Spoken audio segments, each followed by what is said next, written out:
An introduction to the book of Genesis.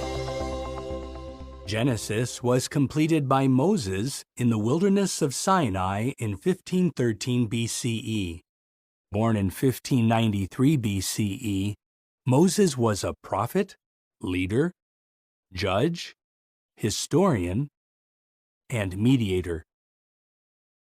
He wrote the first 5 books of the Bible, called the Pentateuch, as well as Job, Psalm 90, and possibly Psalm 91. The name Genesis means origin or birth. The book explains the origin of the universe and how God prepared the earth for people to live on it. The account also describes the origin of the Israelites and their growth in Egypt until the death of Joseph in 1657 BCE.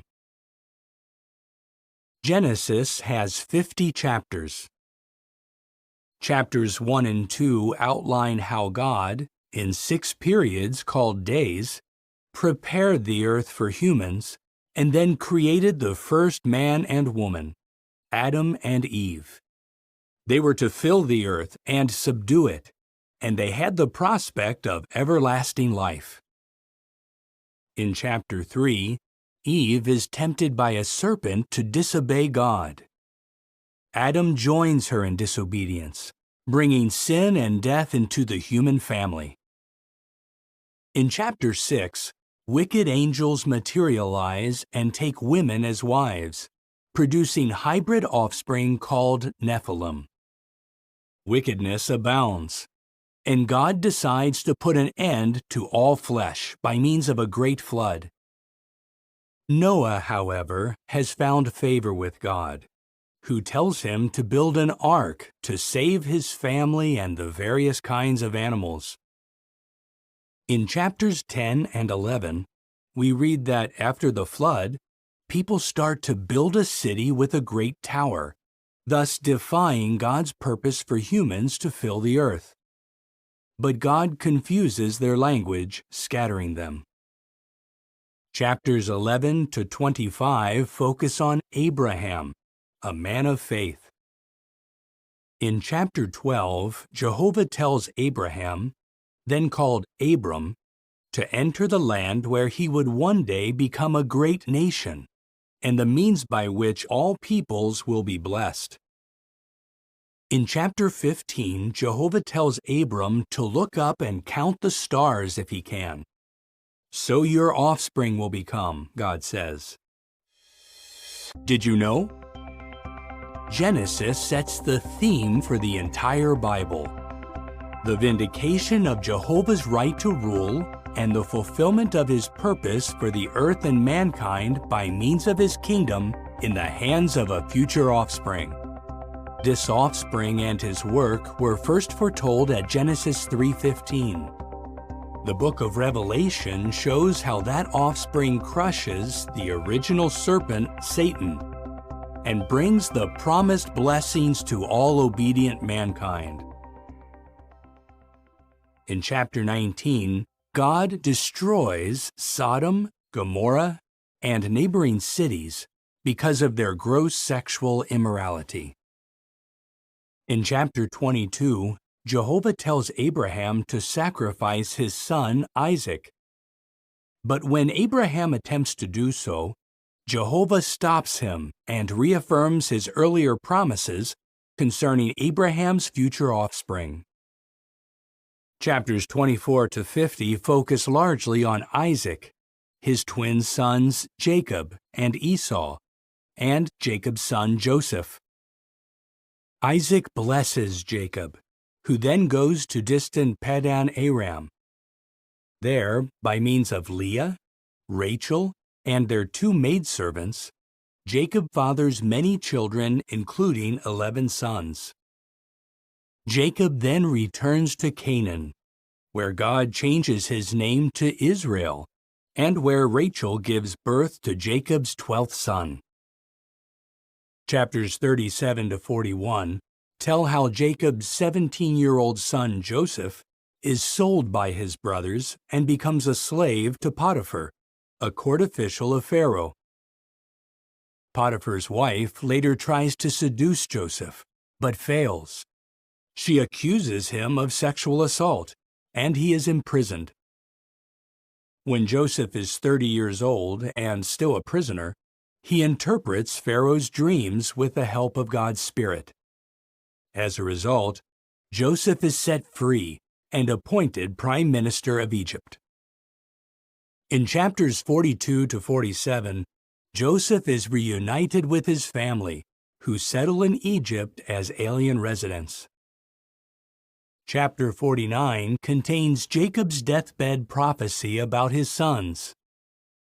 Judah's family line will produce the promised offspring, that is, Shiloh, the one to whom the obedience of the peoples will belong.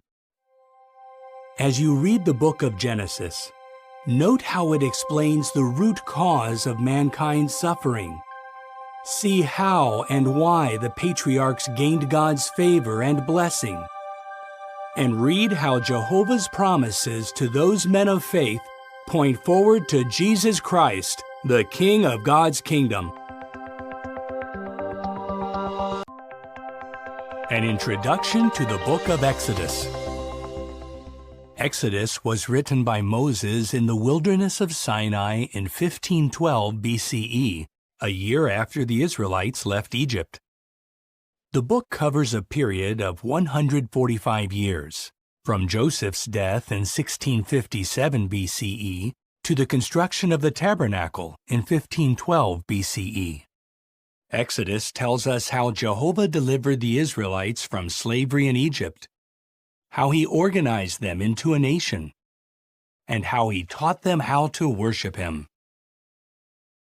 Exodus has 40 chapters. In chapter 1, we learn that the Israelites have increased at an extraordinary rate, causing Pharaoh to subject them to harsh slavery.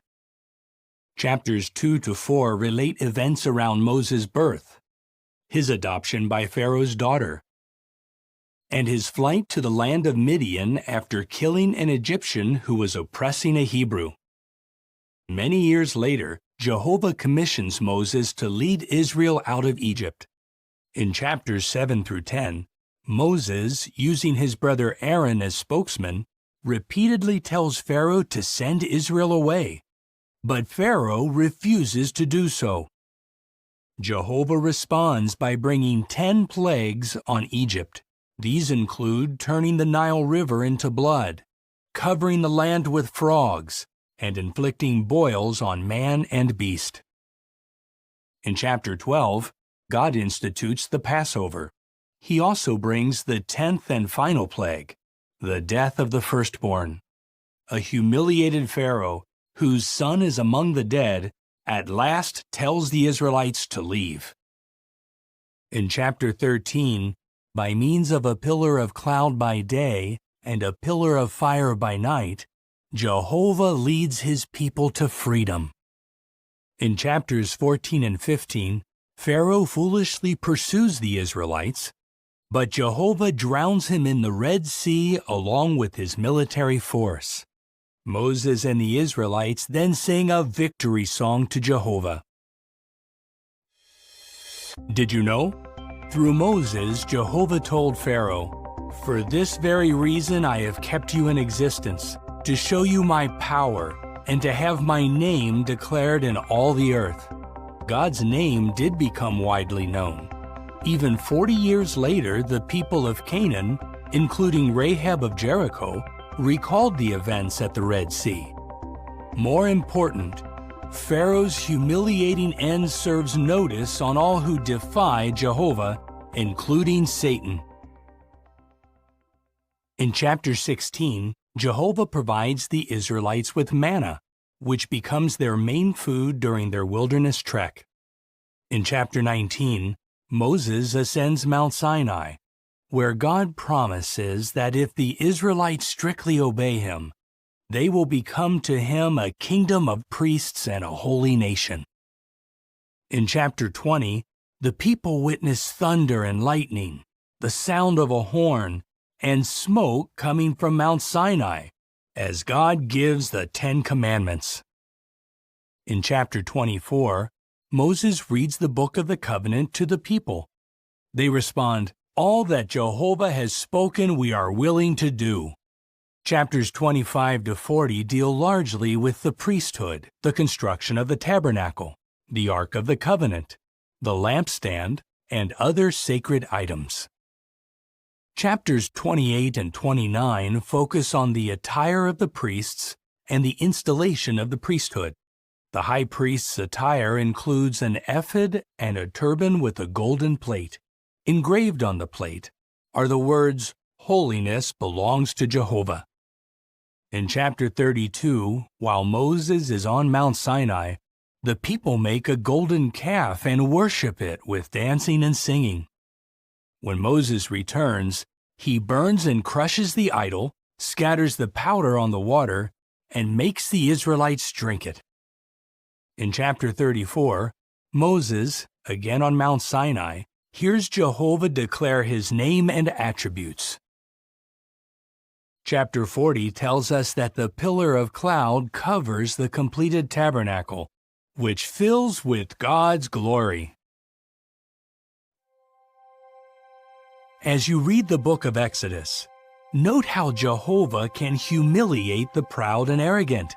Observe how he uses the humble and meek, and see how his deliverance of Israel strengthens our faith in our future deliverance by means of God's kingdom.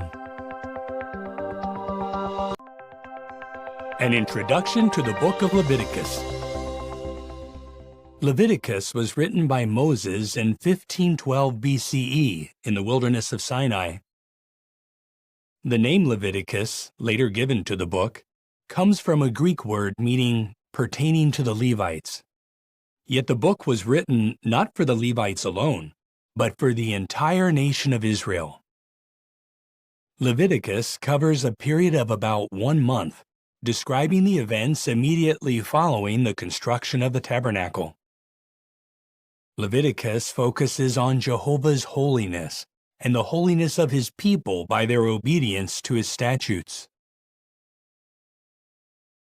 Chapters 1 to 7 set out the various laws about offerings to Jehovah. Chapters 8 and 9 cover the installation of the priesthood, the anointing of Aaron as high priest, and Aaron's first offerings to God. In chapter 10, Jehovah puts to death 2 of Aaron's sons, the priests Nadab and Abihu, for offering unauthorized fire or incense. Jehovah then issues the command that priests must not drink alcohol before entering the tent of meeting or tabernacle. Chapters 11 to 15 set out laws about cleanness and uncleanness. In regard to food, Jehovah tells the Israelites which creatures they may and may not eat.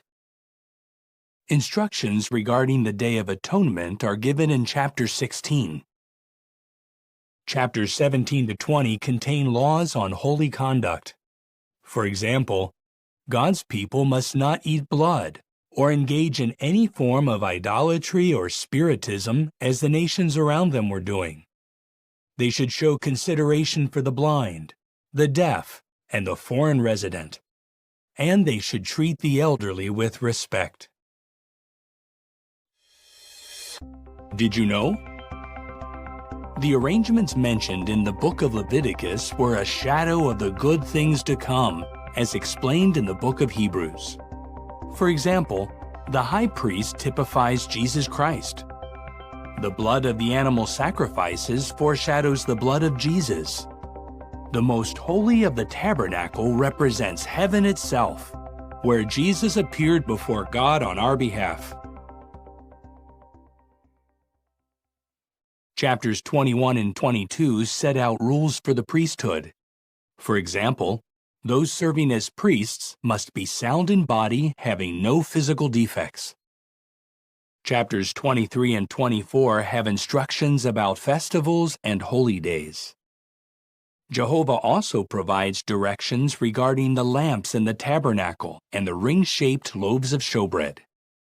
Chapter 24 also highlights the sacredness of God's name. At Jehovah's command, a man who cursed that name is stoned to death. Chapter 25 contains laws about the Sabbath year, the Jubilee year, the restoration of property, and the treatment of the poor. Those who are sold into slavery must be treated kindly as hired workers. Chapter 26 spells out the blessings of obedience to Jehovah and the punishments for disobedience. Chapter 27 closes the book of Leviticus with laws about things vowed to Jehovah and things devoted to him. As you read the book of Leviticus, note how we should strive to be holy in imitation of Jehovah, why we should deeply respect his holy name, and why we can have confidence that the entire earth will reflect God's holiness under the rule of his Son, the great high priest and king of God's kingdom. An introduction to the book of Numbers. Numbers was written by Moses. He began the writing in the wilderness of Sinai and completed it on the plains of Moab. The narrative covers a period of 38 years and 9 months, from 1512 to 1473 BCE, when Moses finished the writing. Numbers gets its name from the 2 times that Moses numbered the people, first at Mount Sinai and later on the plains of Moab. The book highlights Jehovah's ability to lead his people. It underscores the need to obey God's appointed representatives, and it illustrates the importance of strong faith. Numbers has 36 chapters. In chapters 1 to 4, Israelite males 20 years old and up, except for the Levites, are registered for the army. The Levites are set apart to assist the priests. Chapters 5 to 9 discuss marital faithfulness, quarantining, and service as a Nazirite. In chapter 10, the Israelites pull away from the wilderness of Sinai by their tribal divisions. In chapter 11, the people complain about the manna, a miraculous food provided by Jehovah. In the next chapter, Miriam and Aaron speak against Moses. For this, Miriam is temporarily struck with leprosy and quarantined for 7 days. In chapters 13 and 14, 12 Israelite chieftains, 1 from each tribe, are sent to spy out the land of Canaan. 10 spies bring back a negative report, and the people want to return to Egypt. For this gross lack of faith, the Israelites must wander in the wilderness for 40 years until that generation has died. Did you know? Joshua and Caleb were the only spies who had faith in Jehovah. So they were the only spies who would enter the Promised Land. And they did. Caleb inherited the field and settlements of Hebron. Joshua's inheritance was in the mountainous region of Ephraim, where he died at the age of 110. Chapters 15 to 17 discuss the various offerings for sins, as well as the rebellion and execution of Korah, Dathan, Abiram, and their supporters. In chapter 21, the people again complain about the manna, calling it contemptible bread. In chapters 22 to 24, Moabite king Balak hires Balaam, a greedy non-Israelite, to curse Israel. But Jehovah makes Balaam pronounce blessings. In chapter 25, many of God's people commit sexual immorality with Moabite women. This leads to idolatry and the death of 24,000 Israelites by a scourge from God. In the next chapter, Moses takes the second census. In chapter 27, the daughters of Zelophehad tell Moses that they have no brother to carry on the family inheritance. Jehovah directs that in such situations, a daughter may have that privilege.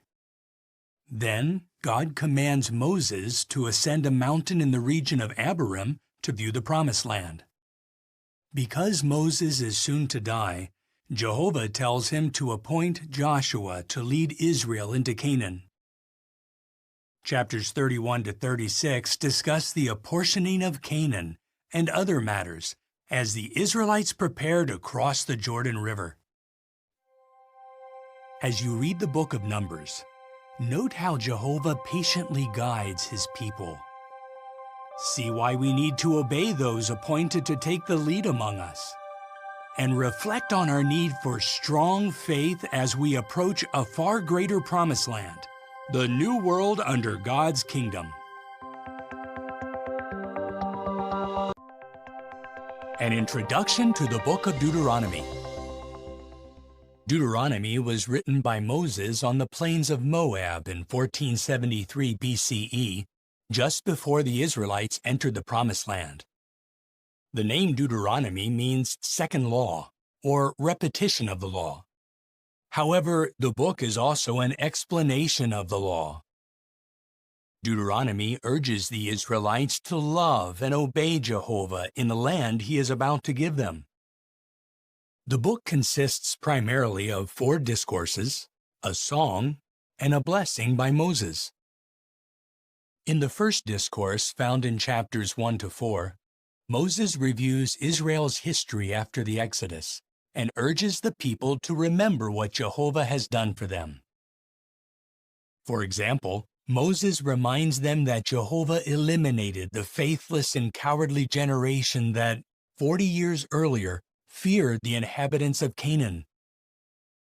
In the second discourse, contained in chapters 5 to 26, Moses exhorts the people to obey God's commandments, not out of mere duty, but because they love him with all their heart, soul, and strength. Did you know? In the ancient world, foreigners often had no legal rights, and widows and fatherless children faced many difficulties. In Israel, however, Jehovah's law applied to and benefited all, including foreigners, widows, and fatherless children. Jehovah loves these individuals, and his people should love them too.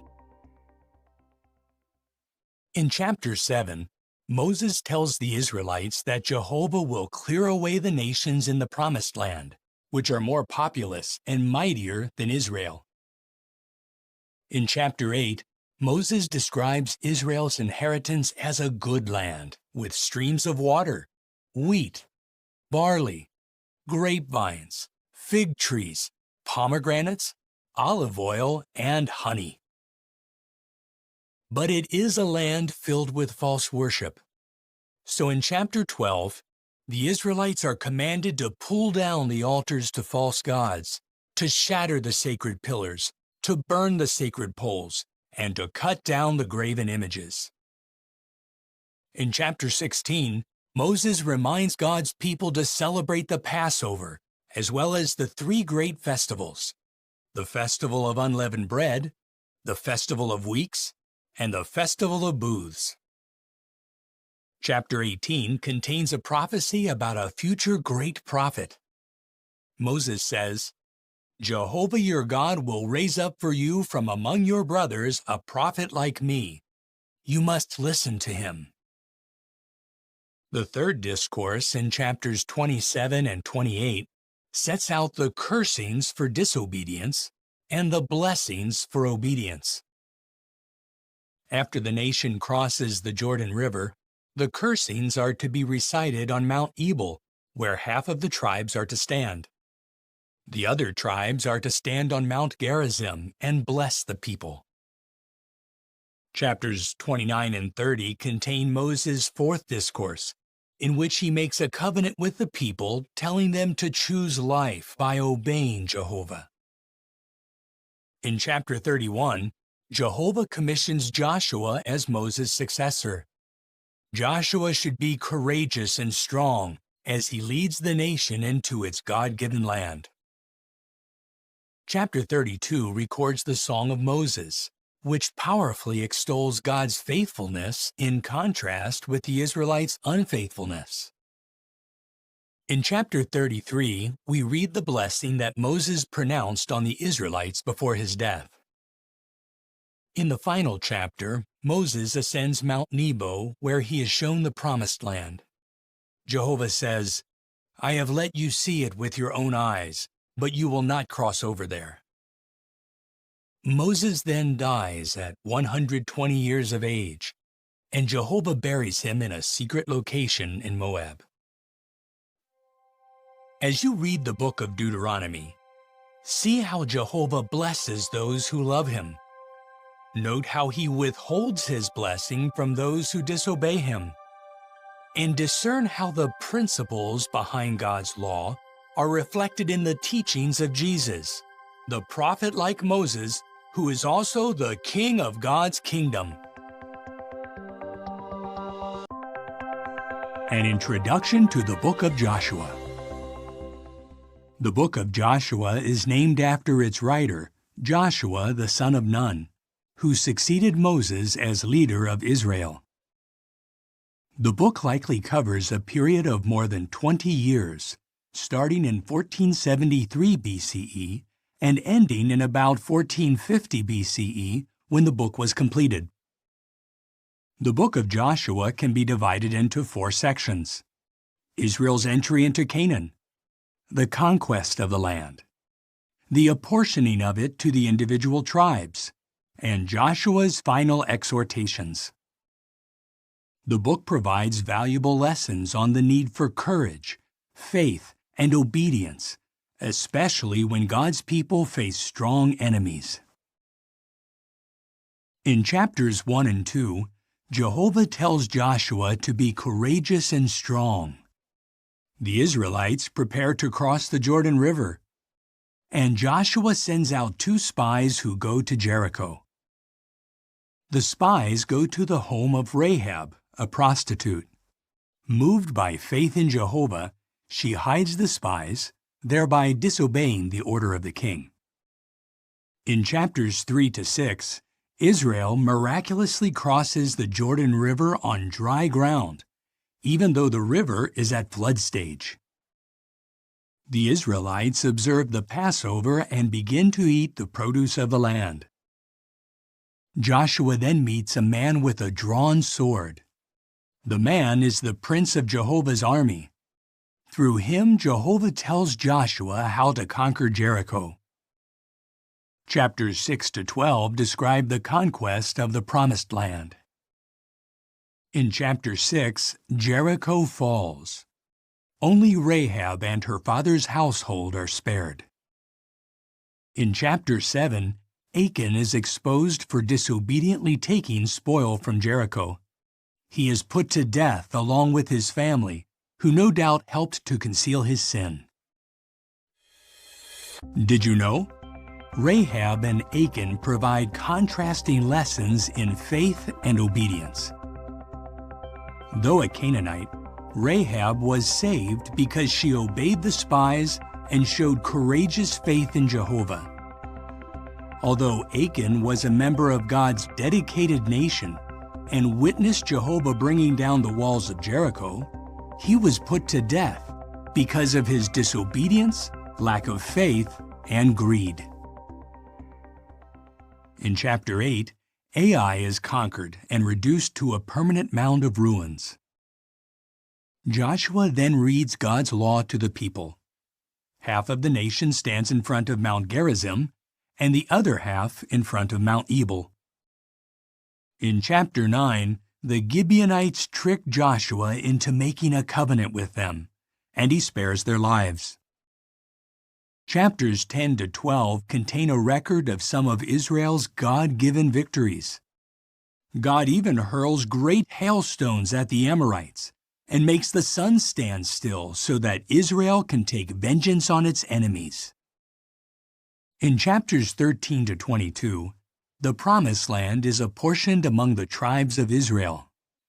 The tabernacle is set up at Shiloh, and the Israelites select 6 cities of refuge for the unintentional manslayer.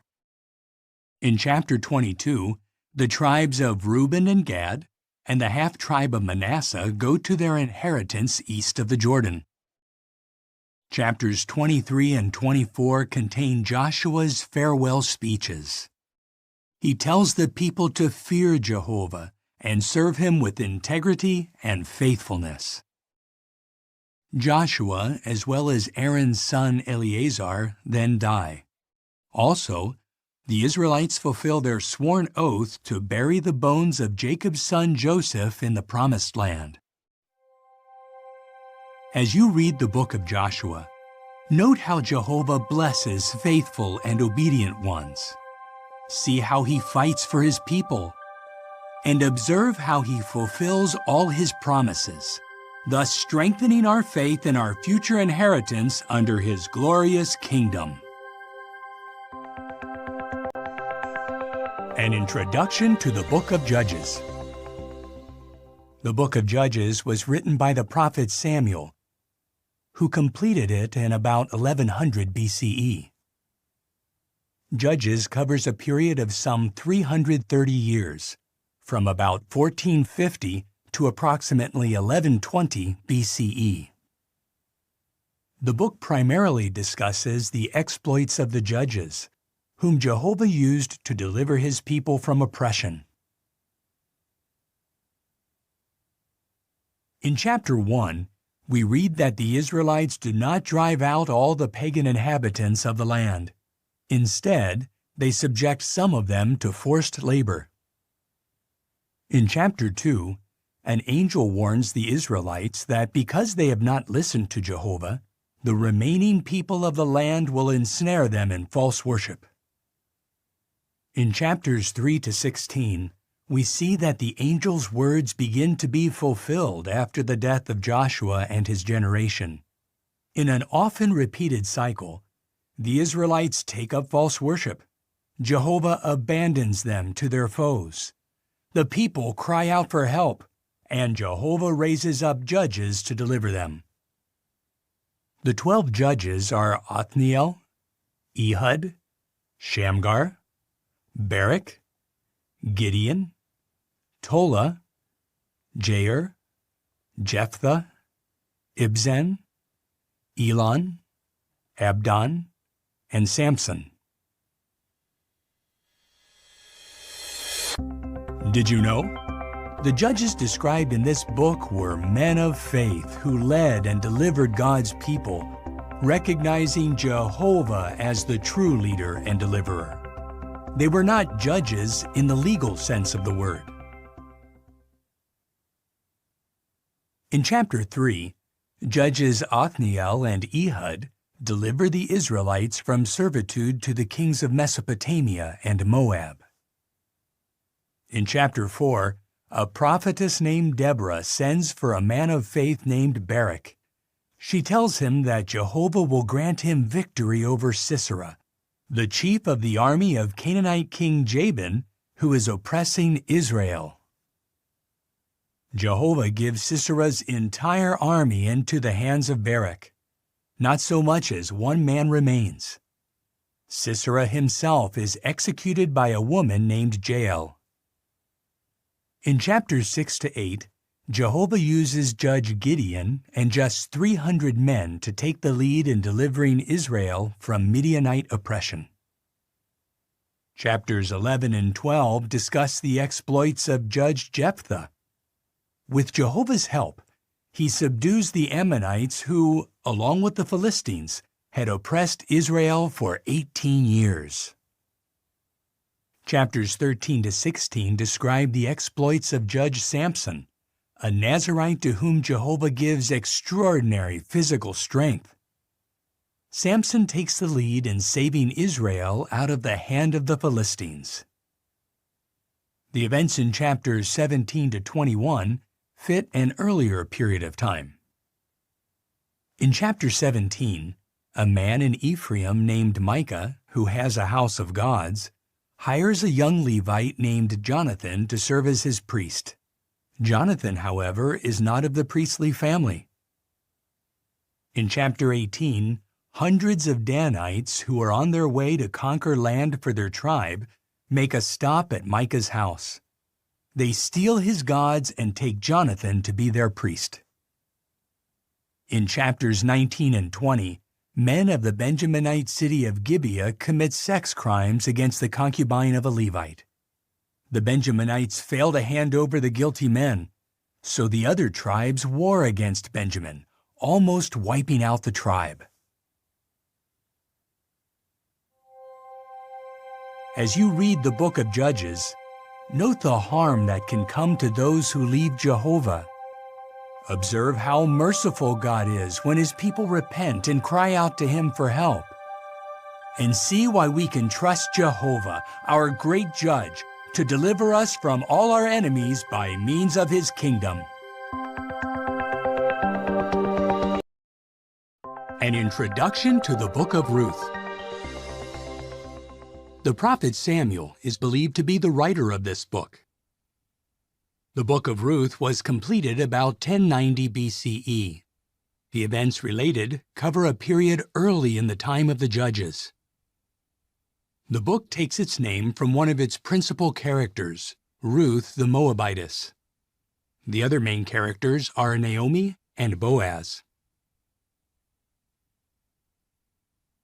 In chapter 1, a famine moves a man named Elimelech to take his family from Bethlehem to the land of Moab. In Moab, Elimelech dies.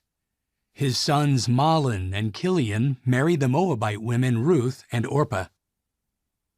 Some 10 years later, both sons also die. Naomi, in deep despair, decides to return to Bethlehem. She urges her daughters-in-law to go back to their families. Orpah returns to her people. Ruth, however, sticks loyally to Naomi. When the two widows arrive at Bethlehem, the barley harvest has just begun. In chapter 2, Ruth, by chance, gleans in a field belonging to Boaz, who is related to Naomi's late husband. Recognizing Ruth's fine qualities, Boaz tells her to continue gleaning in his fields. When Ruth later tells Naomi that she had gleaned in the fields of a man named Boaz, Naomi says, "The man is related to us. He is one of our repurchasers." In chapter 3, Naomi instructs Ruth to ask Boaz to act as repurchaser. He and Ruth could then raise up offspring for Naomi in order to carry on the family line of Elimelech. Boaz is willing to perform this loving deed, but he tells Ruth that Naomi has a closer male relative who could repurchase her. In chapter 4, Boaz goes to the Bethlehem city gate where he meets with the other male relative, who is referred to as so-and-so.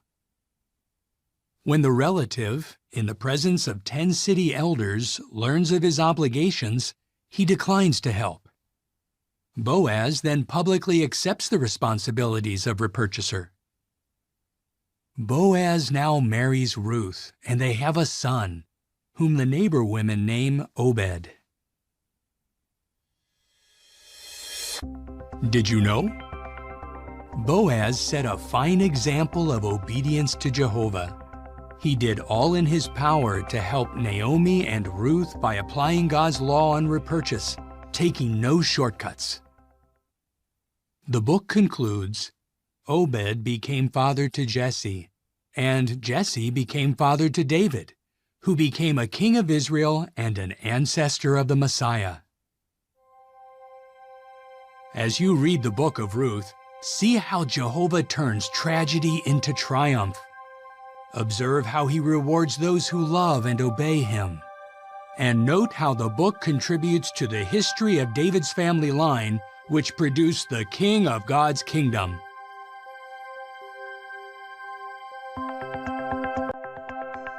An introduction to 1 Samuel. In the original Hebrew canon, 1 and 2 Samuel were one volume. The writing is attributed to the prophets Samuel, Gad, and Nathan, Samuel penning the first 24 chapters. 1 Samuel covers a period of just over 100 years, from about 1180 to 1078 BCE, roughly when the writing was completed. The book is largely about 4 leaders in Israel, high priest Eli, the prophet Samuel, King Saul, and David. In chapter 1, a barren woman named Hannah begs Jehovah for a son, promising to devote him to God's service. God answers her prayer. When her child Samuel is weaned, she places him in the care of high priest Eli in Shiloh. In chapter 3, Jehovah tells young Samuel to deliver a judgment message against Eli's house because he has failed to rebuke his wicked sons. In chapter 4, Philistines capture the Ark of the Covenant at Israel's army camp and slay Eli's 2 sons, Hophni and Phinehas. When 98-year-old Eli hears the news, he falls backward and dies. In chapters 5 through 7, the Philistines return the ark to Israel after suffering a series of heavy punishments from Jehovah. In the next chapter, the Israelites faithlessly demand a king. In chapter 9, Jehovah tells Samuel to anoint Saul of the tribe of Benjamin as leader of Israel. Chapter 11 shows that Saul starts out well, but before long he becomes disobedient. In chapter 13, he presumptuously offers up a burnt sacrifice. In chapter 15, he defeats the Amalekites, but disobediently spares King Agag and the best of the herd and the flock. To obey is better than a sacrifice, Samuel says. He then tells Saul that God has rejected him from being king. In chapter 16, Samuel anoints David, a son of Jesse, to be the next king.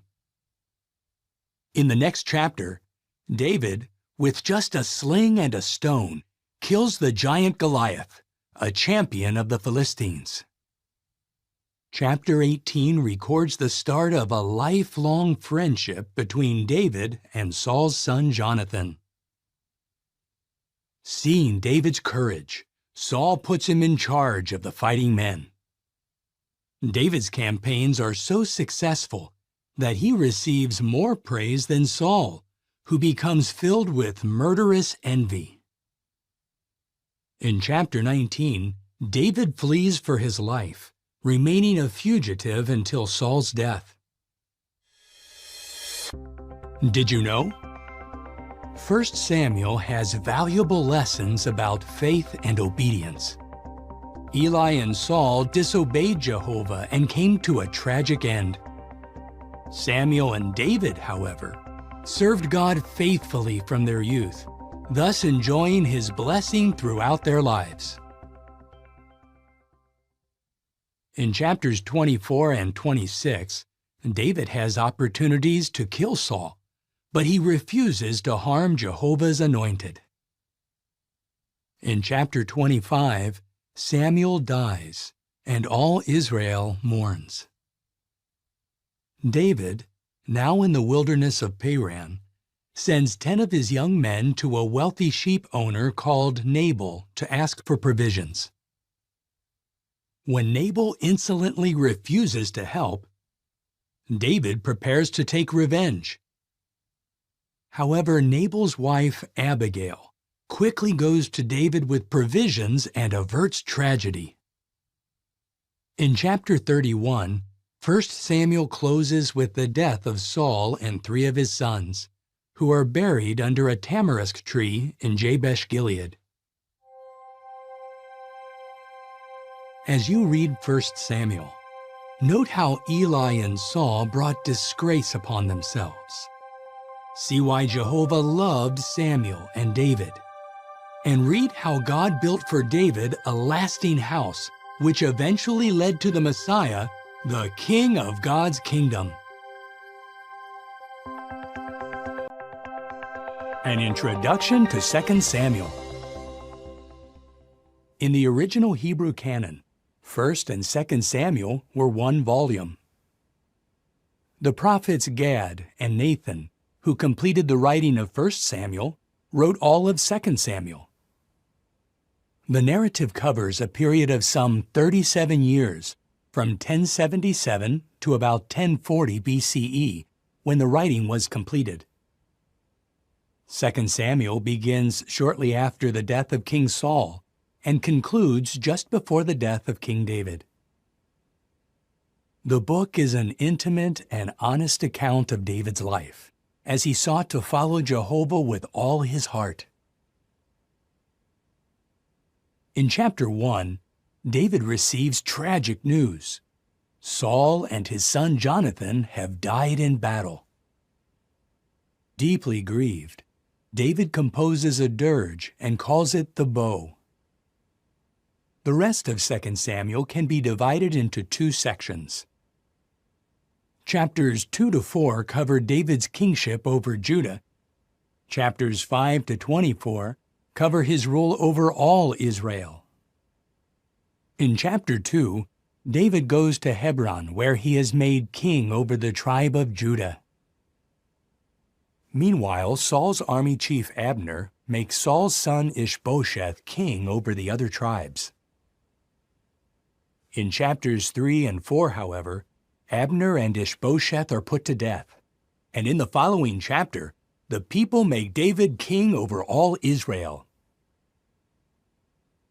David then captures the Jebusite stronghold of Zion and moves his capital there from Hebron. Zion becomes known also as the City of David. In chapter 6, David has the Ark of the Covenant brought to Jerusalem. In chapter 7, David tells Nathan that he would like to build a house or temple for Jehovah, but God gives this privilege to a future son of the king. However, out of love for David, Jehovah makes a covenant with him for an everlasting kingdom. Chapters 8 and 10 tell about David's victories over the Amalekites, Moabites, Philistines, and other enemies. Chapter 11 brings us to one of the darkest periods in David's life. He commits adultery with Bathsheba. She becomes pregnant, and David has her husband Uriah killed in battle. In chapter 12, Nathan, at Jehovah's direction, reproves David. He also says that calamity will befall David's house, and that Bathsheba's newborn son will die. Bathsheba, who is now David's wife, becomes pregnant again and gives birth to Solomon. In chapters 13 to 18, the foretold calamities on David's house begin. David's son Absalom conspires to usurp the throne, and David is forced to flee Jerusalem. In chapter 18, David's men defeat Absalom's, and Joab puts Absalom to death. Did you know? 2 Samuel powerfully illustrates the Bible's honesty. Even the failings of Israel's great leaders are openly exposed. We also see that truly repentant sinners, while reaping what they have sown, can be forgiven. In chapter 23, David humbly acknowledges, "The Spirit of Jehovah spoke through me. His word was on my tongue." In chapter 24, David is incited to register the nation. This bad act angers Jehovah, who brings a scourge on the people. At the prophet Gad's direction, David buys the threshing floor of Araunah the Jebusite, builds an altar there, and offers up sacrifices to God. At Jehovah's command, the scourge against Israel is halted. As you read 2 Samuel, see how honestly God's prophets recorded Israel's history. Observe how sin can have tragic consequences. And note God's promise to give David a lasting kingdom, a promise fulfilled in Jesus Christ, the Son of David and King of God's kingdom. An introduction to 1 Kings. 1st and 2nd Kings were originally one volume, which was later made into two. Jeremiah is believed to be the writer. 1st Kings continues where 2nd Samuel leaves off. The account covers a period of some 129 years, beginning about 1040 BCE with King David's final days, and ending in about 911 BCE, when King Jehoshaphat dies. In the first part of the book, after the death of King David, Israel enjoys peace and prosperity under Solomon's rule. In the second part, false worship takes root, and Israel is split into two kingdoms. In chapter 1, Solomon is anointed as king. In chapter 3, Jehovah blesses King Solomon with extraordinary wisdom, along with riches and glory. In chapter 4, God's people prosper under Solomon's rule. Chapters 5 through 8 discuss the construction of the temple, the making of its utensils, and Solomon's dedication prayer. In chapter 10, the Queen of Sheba hears a report about Solomon and then travels to Jerusalem to see him. After observing the king's wisdom and prosperity, she says, "Look, I had not been told the half." In chapter 11, Solomon, in disobedience to Jehovah, loved many foreign women. These pagan wives gradually incline Solomon's heart to worship other gods, including Ashtoreth and Milcom. After reigning for 40 years, Solomon dies, and his son Rehoboam takes the throne. In chapter 12, Rehoboam promises to add to the already heavy burden on the people. 10 tribes revolt and make Jeroboam their king. Rehoboam is left with the tribes of Judah and Benjamin. Jeroboam sets up the worship of golden calves to discourage his subjects from worshiping in Jerusalem. Idolatry becomes entrenched in the northern kingdom, and this leads to oppression, power struggles, and assassinations. In chapters 14 and 15, Rehoboam and Abijam after him allow false worship to take root in the southern kingdom. Did you know? About 33 years after Solomon inaugurated the temple, Jehovah allowed Pharaoh Shishak to plunder its treasures. This shows that Jehovah is pleased not by impressive buildings, but by pure worship. In chapter 15, Asa becomes king in Jerusalem, and he does what is right in God's eyes. He is succeeded by his son Jehoshaphat, who imitates his good example. The next chapter mentions a number of wicked kings in the northern kingdom. These include Ahab, who marries the pagan princess Jezebel. She and her husband bring Baal worship into the kingdom. In chapter 18, the prophet Elijah proposes a test on Mount Carmel to show who is the true God, Jehovah or Baal. Jehovah demonstrates that he is the true God. In chapter 19, Elijah flees for his life when he receives a death threat from Jezebel. Jehovah appears to Elijah at Mount Horeb and comforts him in a calm, low voice. He gives Elijah further assignments. In the final chapter, Ahab disregards the prophet Micaiah's warning against fighting Syria. As a result, Ahab is killed in battle. His son Ahaziah takes the throne in Israel. Later, Jehoshaphat also dies, and his son Jehoram becomes king in Judah.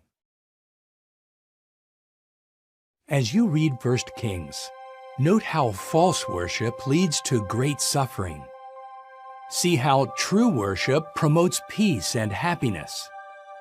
And take comfort that Solomon's wisdom pales in comparison to that of Jesus Christ, the incorruptible King of God's kingdom. An introduction to the book of Ezra. The book was written by Ezra, a priest from the family line of Aaron.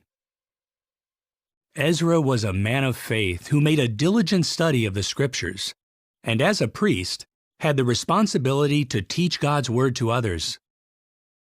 He was also a skilled copyist, a job that required meticulous attention to detail. This thoroughly researched account picks up right where he concluded the book of 2 Chronicles, following the Jewish captivity in Babylon. He wrote this book in about 460 BCE in Jerusalem. Did you know? The books of Ezra and Nehemiah were combined on one scroll. Later, though, the scroll was divided into the two books we have in our Bibles today. The book of Ezra contains 10 chapters. Chapters 1 through 6 describe the return of a small group of Jews to Jerusalem. In 537 BCE, they rebuilt the altar and celebrated the Festival of Booths, thus ending the 70-year desolation. In the following year, the foundation of the temple was laid. And although opposition halted the work for a time, the house of Jehovah was completed by 515 BCE. In chapters 7 to 10, we jump forward almost 50 years to 468 BCE as Ezra recounts his own perilous journey to Jerusalem. Upon arrival, Ezra was shocked to find that serious sins have taken place among the Jews. He approached Jehovah in public prayer, and action was taken to restore the spiritual condition of the people. As you read the book of Ezra, take note of how Jehovah fulfilled his promise to free his people from exile in Babylon and to restore true worship in Jerusalem. Important steps leading to the appearance of the Messiah. An introduction to the book of Nehemiah. Nehemiah was a faithful Jewish man who served in the royal Persian court of Shushan. He had the high-ranking position of cupbearer to King Artaxerxes. Sometime after 443 BCE, the book of Nehemiah was written in Jerusalem.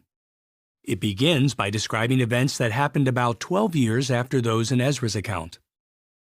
The book contains 13 chapters that cover events that began in 456 BCE to sometime after 443 BCE. However, the first 12 chapters focus on what took place just within the first year. The events in chapters 1 and 2 began to take place near the end of 456 BCE. Men from Jerusalem told Nehemiah about the deplorable condition of the city's walls and gates. Nehemiah prayed to God for direction. In answer to Nehemiah's prayer, the Persian king sent him to Jerusalem as governor and granted him permission to rebuild the walls. Upon arrival, Nehemiah inspected the city walls. He then gathered the people and announced his mission with the words, "Let us rebuild the walls of Jerusalem." The mission to rebuild Jerusalem marked the beginning of the 70 weeks of years mentioned in Daniel's prophecy. At the end of 69 weeks of years, the Messiah would appear. Chapters 3 to 6 recount the rebuilding of Jerusalem's walls and gates despite enemy opposition. Did you know? A large workforce of men and women repaired the estimated 2,600 meters of walls with its gates in just 52 days. Chapters 7 to 12 show how Nehemiah and Ezra took the lead in helping the people return to true worship. The people gathered to hear the law being read and explained. Next, the 8-day Festival of Booths was held. After this, the walls of Jerusalem were inaugurated. Nehemiah continued as governor of Jerusalem for 12 years before returning to his duties under King Artaxerxes. Chapter 13 tells us that Nehemiah traveled to Jerusalem a second time, only to find that the Jews had not kept their promises to Jehovah. He then took decisive action to correct the situation. As you read this stirring account, notice how Jehovah used a Persian king to accomplish his will. Observe how Nehemiah's zeal for and knowledge of God's law led to blessings, And note how the rebuilding of Jerusalem's walls became a key to understanding an important prophecy in Daniel that pointed to the appearance of the Messiah. An introduction to the book of Esther. Esther is the second of two Bible books bearing a woman's name. The Jewish woman Esther is featured prominently in the account, which was most likely written by Mordecai, Esther's older cousin. When Esther was orphaned, Mordecai became her guardian. Esther and Mordecai became part of the court of King Ahasuerus. The royal court was in Shushan. The city of Shushan was located in the heart of the Persian Empire, which spanned from India to Ethiopia. The book of Esther records events that began in 493 BCE. It was written about 475 BCE and completed before the books of Ezra and Nehemiah were written. In Esther's day, a small remnant of Jews had already returned to rebuild the temple in Jerusalem, but many others still lived throughout the Persian Empire. The book of Esther contains 10 chapters. Chapters 1 and 2 record the Persian king's search throughout the empire for a new queen. Esther was finally chosen. Chapters 3 to 7 disclose how Haman, an enemy of God's people, rose to the position of prime minister and hatched a plot to annihilate the Jews. Haman used the king's signet ring to seal a decree ordering the death of all the Jews, including Mordecai. If successful, Haman's plan would have cut off the family line leading to the Messiah. Upon learning of the plot, Esther decided to follow Mordecai's advice and approach King Ahasuerus. Did you know? Appearing before the king unsummoned could have meant a death sentence. Only if the king held out his golden scepter could the offender be spared. Esther courageously approached the king and exposed the wicked plot. Upon learning of it, the king was so furious that he had Haman executed. Chapters 8 to 10 relate how Mordecai is appointed prime minister in place of Haman. Esther and Mordecai enacted a new legal decree, sealed with the king's own signet ring, that authorized the Jews to defend themselves when attacked. The decree was sent throughout the empire. Jehovah gave the Jews a great victory and preserved the family line leading to the Messiah. As you read this book, note how Mordecai and Esther skillfully used the Persian legal system to protect the Jews, how Jehovah can deliver his people out of any situation, and how young Esther courageously risked her life to protect God's people and the family line leading to the Messiah. An introduction to the book of Job. This book is grouped with 4 other poetic books, and it is among the oldest books in the Bible. It was completed by Moses about 1473 BCE, toward the end of the Israelites' 40-year trek in the wilderness. The man Job lived in Uz. Shem, a forefather of Abraham, was likely an ancestor of Job as well. Even though Job was not an Israelite, he was a worshiper of Jehovah. Job was very wealthy. He had many servants and owned thousands of sheep, camels, and other livestock. He and his wife had 10 children, and he was highly respected in his community. However, all of this was lost because of a series of tragic events. At the time Job's trials took place, Jehovah said that there was no one like Job on the earth. Therefore, we can place these events after the death of the faithful man Joseph, but before Moses became leader over Israel. The book of Job contains 42 chapters. Chapters 1 and 2 reveal events that took place in the heavens. Satan challenged Jehovah, and claimed that Job would not remain faithful when faced with adversity. Chapters 3 to 31 contain several rounds of debates between Job and his three companions, Eliphaz, Bildad, and Zophar. Eliphaz ridiculed Job's integrity and implied that man is useless to God. Bildad suggested that Job was suffering as punishment for his sins. Zophar harshly insinuated that Job was wicked. Job attempted to defend himself from these accusations, but in doing so, he made incorrect statements about Jehovah. In chapters 32 to 37, after listening to what Job and his companions had to say, the young man Elihu offers wise counsel. Then, in chapters 38 to 41, Jehovah, speaking out of a windstorm, corrects Job's thinking with thought-provoking questions about creation. Did you know? The book of Job describes the earth as suspended upon nothing, a fact that was not widely recognized until centuries later.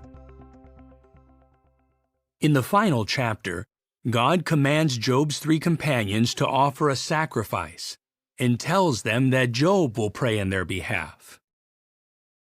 Jehovah then restored Job's health and reputation, gave him double the wealth he had before, blessed him with 7 more sons and 3 more daughters, and allowed him to live for an additional 140 years.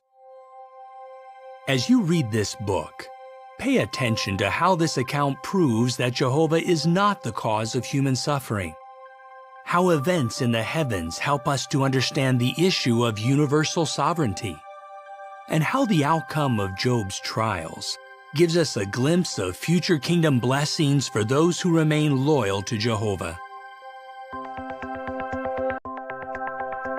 An introduction to the Book of Psalms. Psalms is a compilation of sacred songs, which have been an important feature of true worship that highlight giving praise to Jehovah. In fact, God's name, Jehovah, and a shortened form of it, Jah, appear almost 800 times throughout the book. The writing of the book of Psalms spanned about 1,000 years. Moses is considered to be the earliest composer.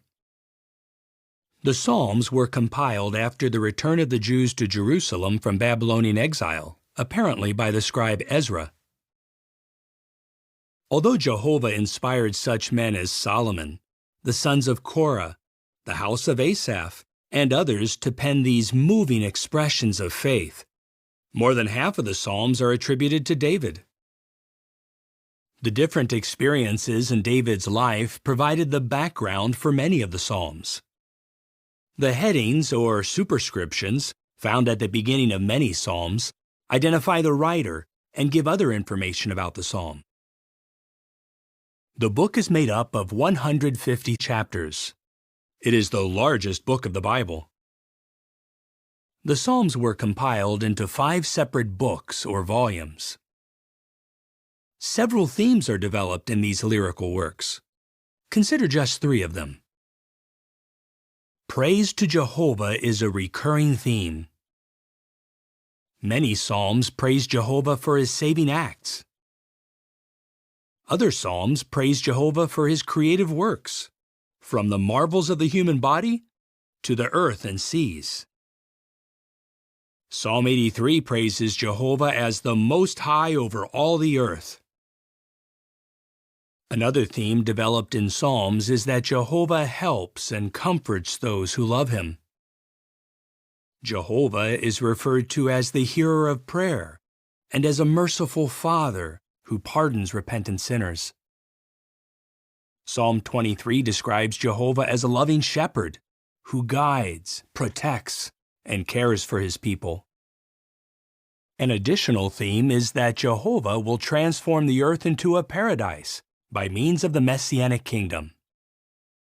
This kingdom will remove all wickedness and bring peace to the earth.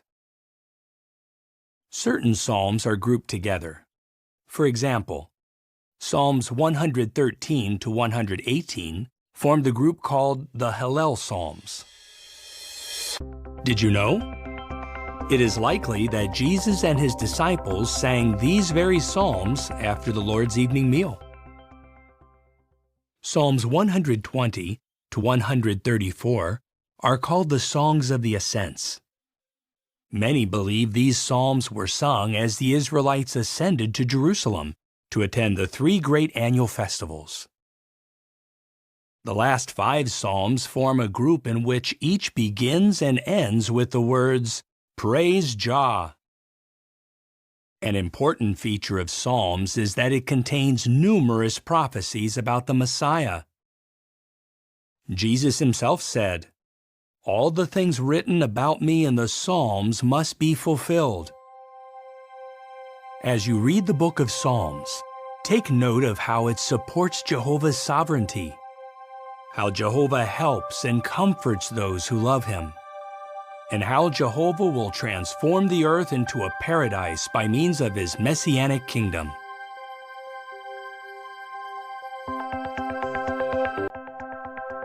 An introduction to the book of Proverbs.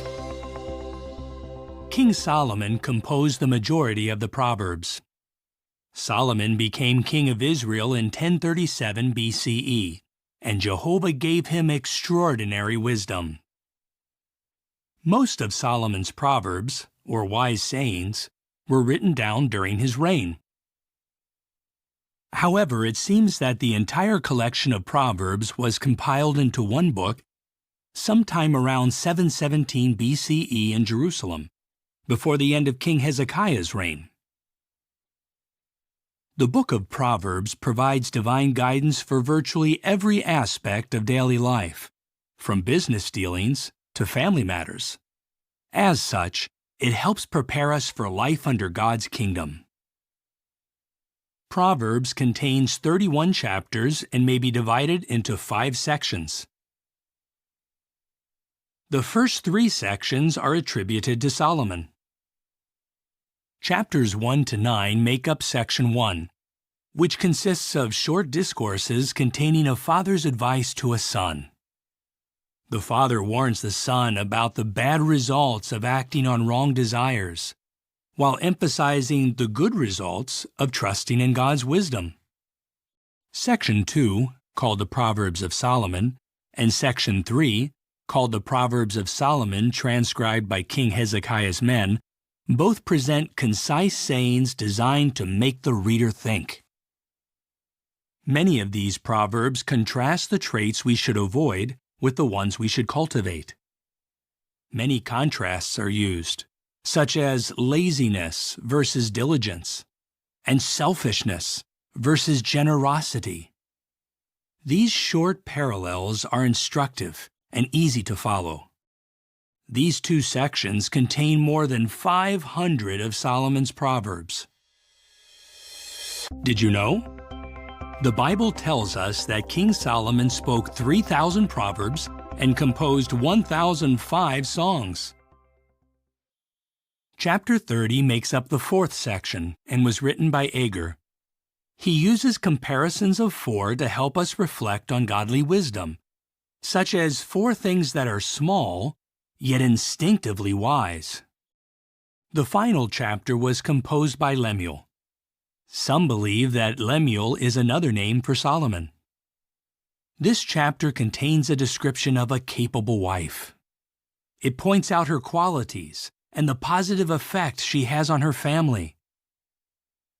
Godly wisdom must be sought after like hidden treasure, but its value is eternal, unlike that of silver and gold. As you read Proverbs, note how it shows the benefits of trusting in God's wisdom instead of our own, how it identifies traits we should avoid and those we should cultivate, and how it teaches us to live under the rule of God's kingdom.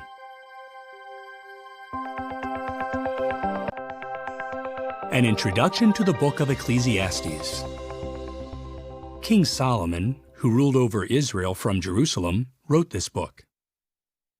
Ecclesiastes was completed many years into Solomon's reign, but before his fall into idolatry. Ecclesiastes contains 12 chapters. In chapter 1, Solomon discusses the futility of human activity. In chapter 2, he looks for meaning in life by evaluating his many pursuits. Solomon writes that pursuing wealth and magnificent accomplishments is like chasing after the wind. Chapters 3 to 6 present observations by Solomon that help us cultivate godly wisdom. He shows that there is an appointed time for everything. He encourages hard work, and he extols the benefits of friendship. He refers to the enjoyment of food and the rejoicing over one's work as the gift of God. Chapters 7 to 11 provide a sobering discussion of life in this world. Solomon observes that life is short, and that man needs to use his time, energy, and resources in the best way possible. This will help him make a good name or reputation with God. Did you know? Solomon alluded to the Earth's water cycle centuries before scientists understood this process. In chapter 12, he encourages young ones to make wise choices before the challenges of old age arrive. Then he sums up all that he discussed with the words, "Fear the true God, and keep his commandments, for this is the whole obligation of man." As you meditate on the book of Ecclesiastes, note which pursuits are futile and which are worthwhile. How godly wisdom helps us enjoy the gift of life, and how cultivating a relationship with God leads to a truly meaningful life under the rule of God's kingdom.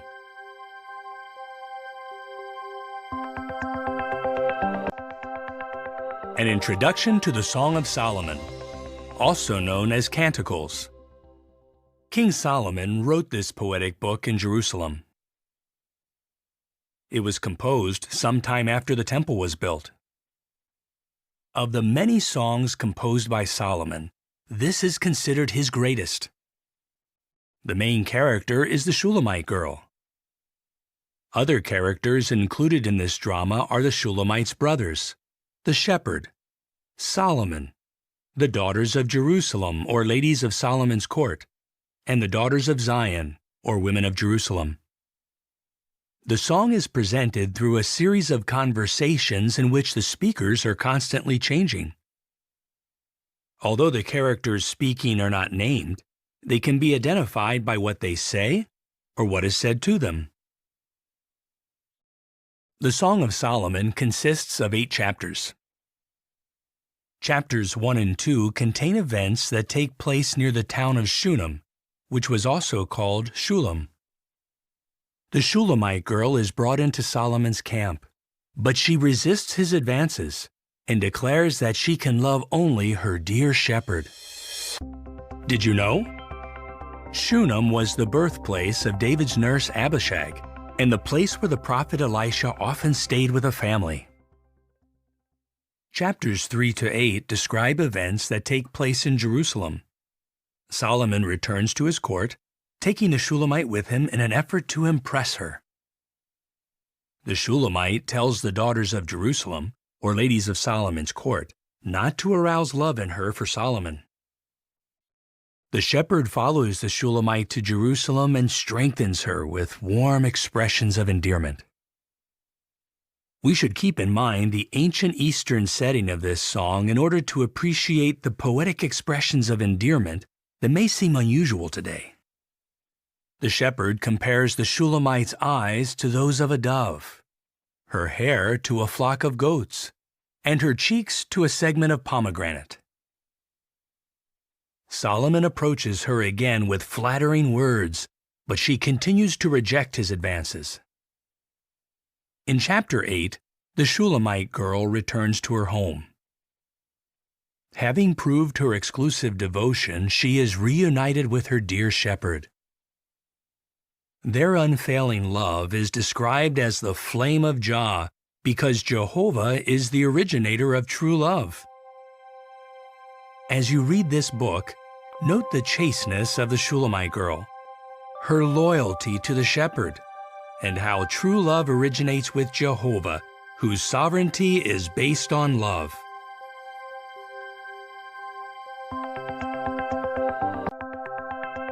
An introduction to the book of Isaiah. Isaiah served as Jehovah's prophet. He wrote the book bearing his name while stationed in Jerusalem, the capital of the two-tribe kingdom of Judah. Isaiah had two sons, Shear-Jashub and Maher-Shalal-Hash-Baz. Their names signified events that would soon affect the kingdom of Judah. Isaiah prophesied for at least 46 years during the reigns of Judean kings Uzziah, Jotham, Ahaz, and Hezekiah. He completed the book sometime after 732 BCE. Hosea and Micah recorded their prophecies around the same time. Some of the events foretold by Isaiah were the fall of the northern kingdom of Israel, which occurred in Isaiah's lifetime, the destruction of Jerusalem, which happened more than 100 years later, the fall of Babylon, about 200 years after Isaiah's day, and the appearance of the Messiah, which occurred over 700 years after the prophecy was recorded. Did you know? Isaiah's prophecy about the fall of Babylon foretold details such as how the city would fall, and even the name of its conqueror, Cyrus. The book of Isaiah contains 66 chapters. The first 6 chapters are largely warnings about the calamity that was to come upon Jerusalem and Judah for the sinful conduct of their inhabitants. In chapter 6, Isaiah responds to Jehovah's invitation to be his messenger and shows his willing spirit with the words, "Here I am, send me." Chapters 7 to 12 deal with the threat of enemy invasion from the combined forces of Syria and the northern 10-tribe kingdom of Israel. But in fulfillment of Isaiah's prophecy, Assyria defeated these two nations, removing the threat. Chapters 13 to 23 include pronouncements against Babylon and other nations for their cruelty to God's people. Chapters 24 to 35 contain messages of desolation and of restoration for Jehovah's people. Among their acts of unfaithfulness, the people of Judah turned to Assyria for protection instead of looking to Jehovah. The people of Israel turned to Egypt. In chapters 36 to 39, we read about thrilling events that occurred during King Hezekiah's reign. The Assyrian king Sennacherib invades Judah and threatens to destroy Jerusalem if the city does not surrender. Hezekiah prays to Jehovah for deliverance. Jehovah reassured Hezekiah that Jerusalem would be safe, and then miraculously delivered his people by sending an angel who destroyed 185,000 Assyrian warriors in just one night. Despite this deliverance, Judah's sins would eventually lead to Jerusalem's destruction and the Jews' exile in Babylon. In chapters 40 to 66, Jehovah comforts his people and promises to restore true worship to Jerusalem after they return from exile. You will notice that often Isaiah's prophecy focuses on God's kingdom, in which the Messiah rules and restores true worship forever. Isaiah foretold many details about the Messiah. For example, that he would be born of a virgin, come from the family line of David, reside in Galilee, and cure the sick. Jesus Christ and his apostles quoted Isaiah's prophecy more than any other to make clear the identification of the Messiah. Jesus even read Isaiah 61, 1 and 2 in the synagogue in Nazareth and applied the words to himself. As you read the book of Isaiah, note how Jehovah's prophetic judgments always come true, how Jehovah provides salvation for those who trust him, and how the foretold reign of the Messiah will bring everlasting peace to the earth.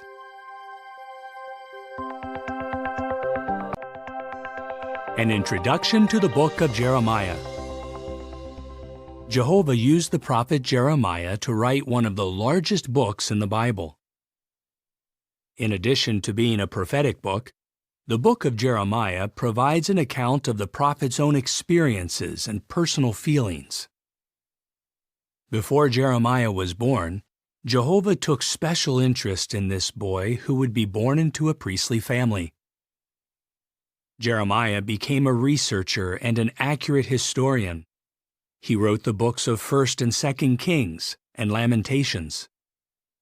He may have been close to 25 years old when Jehovah appointed him as a prophet in the year 647 BCE. This was less than 100 years after the fall of the northern kingdom of Israel. It was a time of turbulent changes as rival powers jockeyed for control of the region. Jeremiah served as a prophet for about 67 years, until 580 BCE. His career as a prophet spanned the reigns of good King Josiah and wicked kings Jehoahaz, Jehoiakim, Jehoiakim, and Zedekiah. Jeremiah had been a prophet for about 40 years when in 607 BCE, Jerusalem and the temple were destroyed, and a remnant of survivors taken captive to Babylon. Later, Jeremiah was taken to Egypt, where he continued in his assignment as Jehovah's prophet. The book of Jeremiah was completed in 580 BCE, 27 years after Jerusalem's destruction.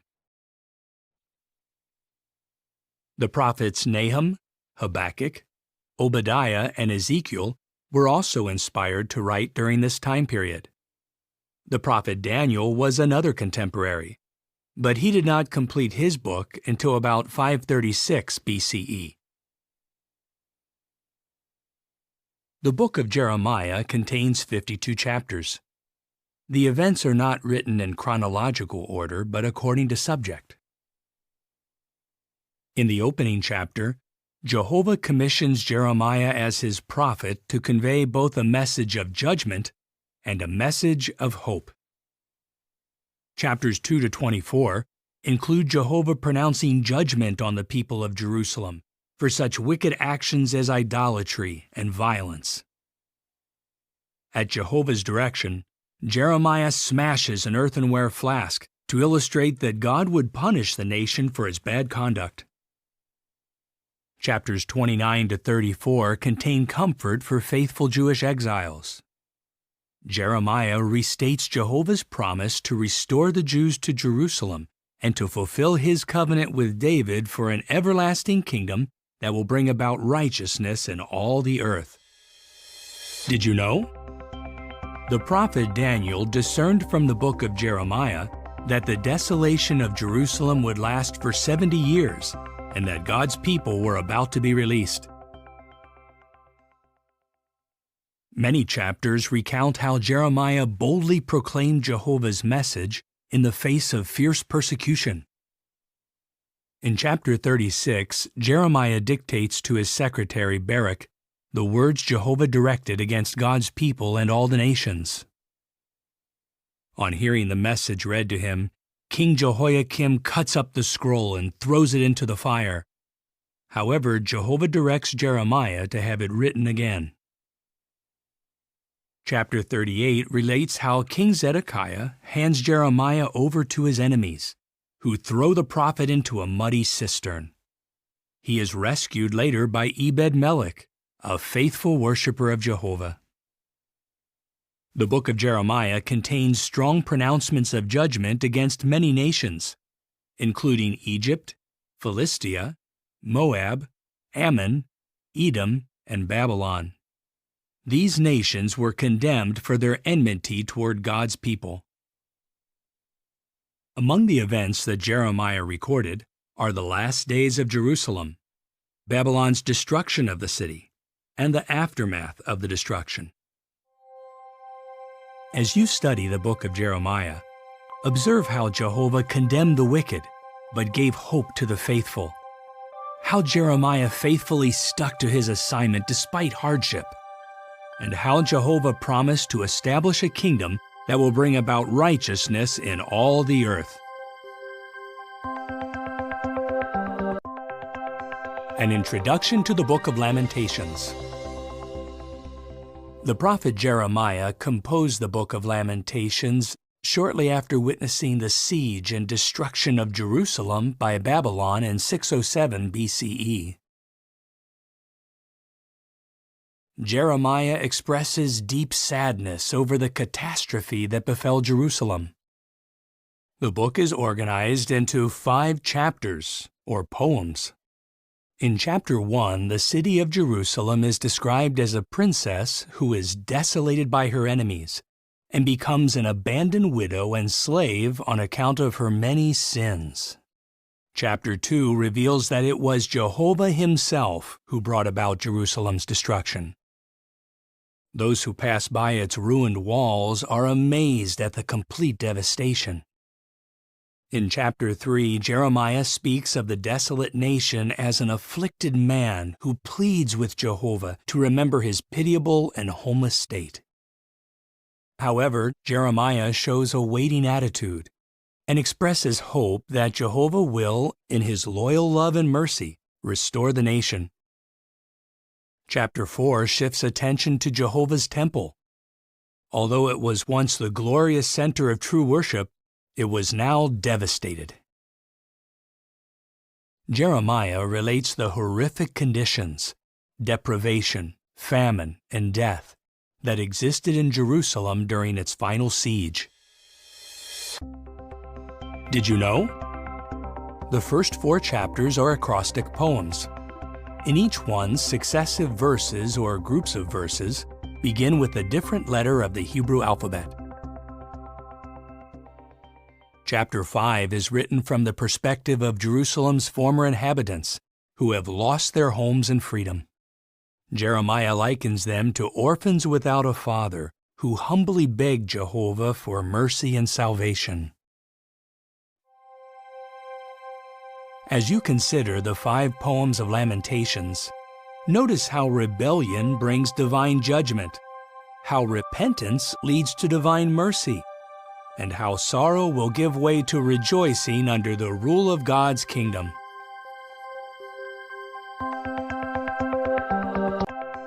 An introduction to the book of Ezekiel. Ezekiel was the son of a priest and served as a prophet of Jehovah. He lived in Judah until 617 BCE, when Judean King Jehoiakim was forced to surrender to Babylon. Ezekiel was among the Jewish exiles whom King Nebuchadnezzar took to Babylon at that time. In 613 BCE, Jehovah commissioned Ezekiel to prophesy to the exiled Jews living in Babylonian captivity. Ezekiel faithfully fulfilled his assignment for at least 22 years. He completed his book in about 591 BCE. Ezekiel's prophetic work overlapped that of Obadiah and Jeremiah in Judah and of Daniel in Babylon. The sanctification of Jehovah's name is highlighted throughout the book of Ezekiel. The expression Sovereign Lord Jehovah appears 217 times. The book of Ezekiel has 48 chapters. In chapters 1 to 3, we read about the awe-inspiring visions Ezekiel sees by the river Kibar. During an intense windstorm, Ezekiel beholds 4 magnificent living creatures, or cherubs. Each one has 4 faces, that of a man, a lion, a bull, and an eagle. These faces reflect attributes that Jehovah possesses. Ezekiel is awed by a vision of the heavenly part of Jehovah's organization, which is represented by a celestial chariot directed by God's Spirit. Chapters 4 to 24 contain Jehovah's judgment against Jerusalem and her rebellious, idolatrous people. Ezekiel often communicated Jehovah's prophecies by means of symbolic actions. For example, Jehovah had Ezekiel engrave the city of Jerusalem on a brick and stage a mock siege against it. As a sign of the coming siege, he laid on his side for 430 days. In chapters 25 to 32, Jehovah turns his attention to the surrounding nations. They receive an adverse judgment because of their opposition to his people. Through Ezekiel, Jehovah foretells destruction for the city of Tyre and her king. Did you know? The prophecy against Tyre was fulfilled in 2 stages. Years after Nebuchadnezzar devastated the mainland city, Alexander the Great completed the destruction by building a causeway to the island city of Tyre, using the rubble remaining from Nebuchadnezzar's conquest. Chapters 33 to 48 contain a message of hope and of the restoration of pure worship. In chapters 40 to 48, we read of Jehovah giving Ezekiel a vision of a temple. This vision of the temple underscores Jehovah's high standards for true worship. As you study this prophetic book, take note of Jehovah's awe-inspiring qualities, Ezekiel's unswerving obedience to his instructions, and Jehovah's promise to unite all mankind in pure worship by means of the kingdom.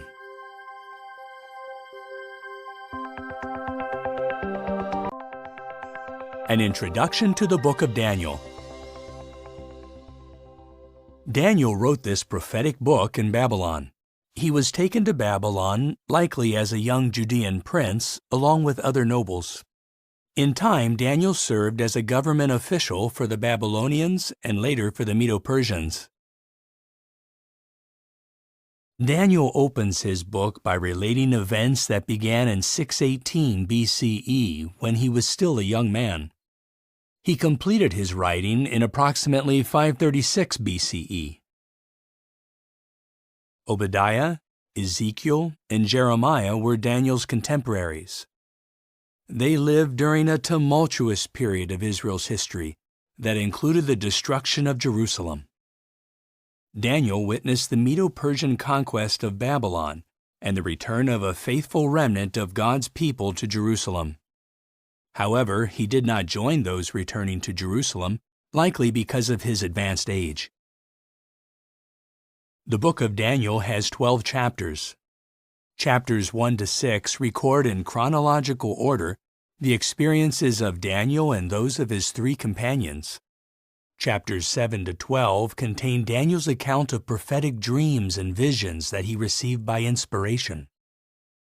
Chapters 1, 3, and 6 recount the various tests of integrity that Daniel and his Hebrew companions successfully meet. As young men, they reject food and drink that would make them unclean in God's sight. Sometime after this, Daniel's 3 companions, Shadrach, Meshach, and Abednego, bravely face death in a fiery furnace for refusing to worship an image representing the Babylonian state. Years later, despite an official decree prohibiting petitions to anyone but Darius, Daniel perseveres in prayer to Jehovah, and as a result, is thrown into a lion's pit. With each test, Daniel and his companions maintain their integrity, and Jehovah protects them. Chapters 2 and 4 describe how Jehovah gives Daniel the ability to interpret 2 of King Nebuchadnezzar's dreams. Each of these divinely sent dreams has prophetic significance. The first dream is of an immense image made of various metals. This image represents successive world powers that have had a major influence on God's people. The prophecy ends with the destruction of these powers, and with God's kingdom as the only government ruling over mankind. Nebuchadnezzar's second dream features a tree that reaches to the heavens. It is cut down, and the stump is banded for 7 times. This symbolizes an interruption of rulership. However, the stump is allowed to remain, indicating a restoration of rulership. Chapter 5 relates that handwriting miraculously appears on the wall of the palace where Babylonian King Belshazzar holds a feast. Daniel tells Belshazzar that the handwriting warns of the conquest of Babylon by the Medes and the Persians. Babylon falls that very night. Did you know? A large portion of the book of Daniel was written in the Aramaic language. Aramaic was commonly spoken in ancient times, having the same letters in its alphabet as did Hebrew.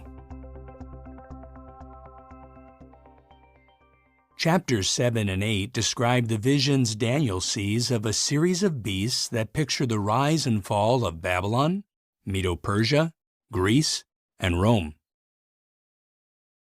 Also, Jehovah gives his Son an everlasting kingdom that will replace all human governments. Chapter 9 relates that Daniel discerns from his study of God's written word that the Jews' release from captivity is imminent. Next, we read that while Daniel is praying, an angel appears to him and reveals details concerning the Messiah. Chapters 10 to 12 discuss the event when an angel again visits Daniel, encourages him, and gives him an additional vision of the future. A large part of the prophecy describes a conflict between two kings locked in a struggle for supremacy. The fulfillment of the prophecy would extend to the final part of the days. The angel reassures Daniel of God's approval and tells him that, although he will soon rest in death, he will stand up in the resurrection at the end of the days. As you read this book, note how much Jehovah values Daniel's faithfulness, how Jehovah maneuvers kings and kingdoms according to his purpose, and how Jehovah gives his Son an everlasting kingdom that will replace all human governments.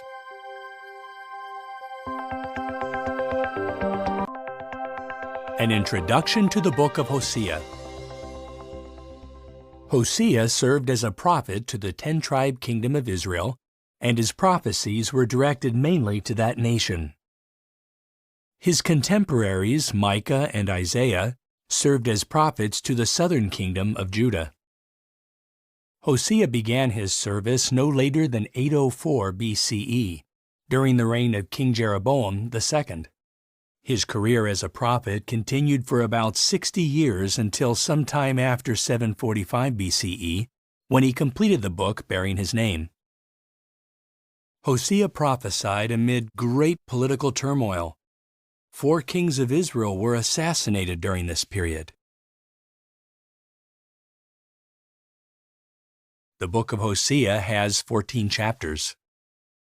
Chapters 1 to 3 use Hosea's family life to dramatize Jehovah's dealings with Israel. Jehovah tells Hosea to marry a woman who would later commit adultery repeatedly.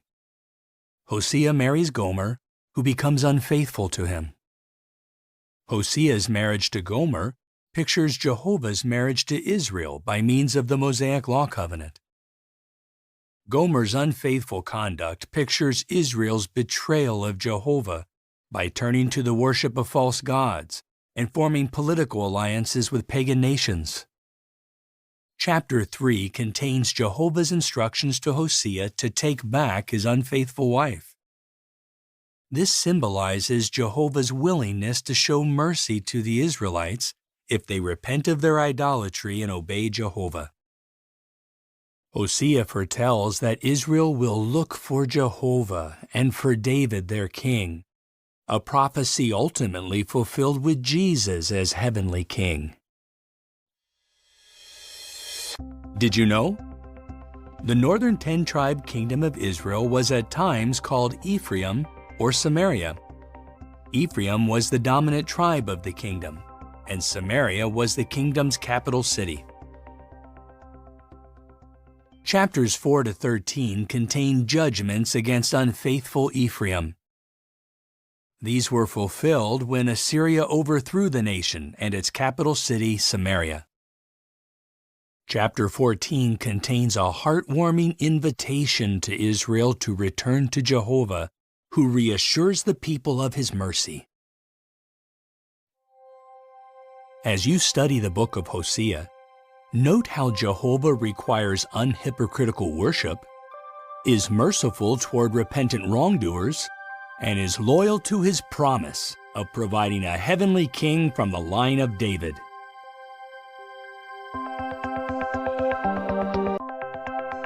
An introduction to the book of Joel. Joel prophesied to the two-tribe kingdom of Judah during the 9th century BCE, and he appears to have recorded his prophecies about 820 BCE, in the days of King Uzziah. Joel was a contemporary of the prophets Jonah and Amos. The book contains 3 chapters, and it warns of the approaching day of Jehovah. Chapters 1 and 2 mention a locust plague that will devastate the land, leaving famine in its wake. The locusts have teeth like those of a lion.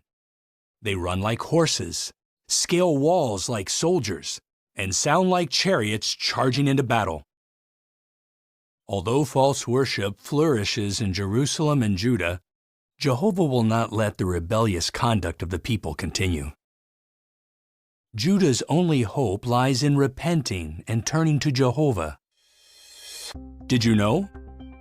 The Apostle Paul quoted Joel when he said, "Everyone who calls on the name of Jehovah will be saved." Calling on God's name involves knowing Him, trusting Him, obeying Him, and putting Him first in our life. In chapter 3, the nations are called to account for mistreating God's people. They are to be crushed like grapes in a winepress. Then Jehovah promises future kingdom blessings, both physical and spiritual. In heaven and on earth, all will be united in pure worship. As you study the book of Joel, note how those who make themselves enemies of God fare badly. How different the outcome is for those who repent and return to Him, and how Joel's prophecy finds fulfillment in the proclamation of God's kingdom.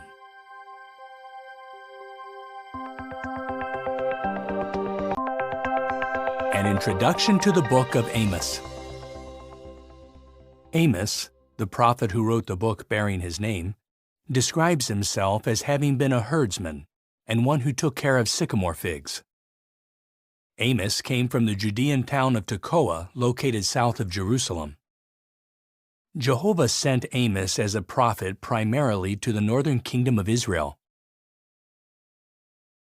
Amos prophesied sometime within the period from 829 to 804 BCE, during the reign of King Jeroboam II. Amos recorded his prophecy by about 804 BCE, after he returned to Judah.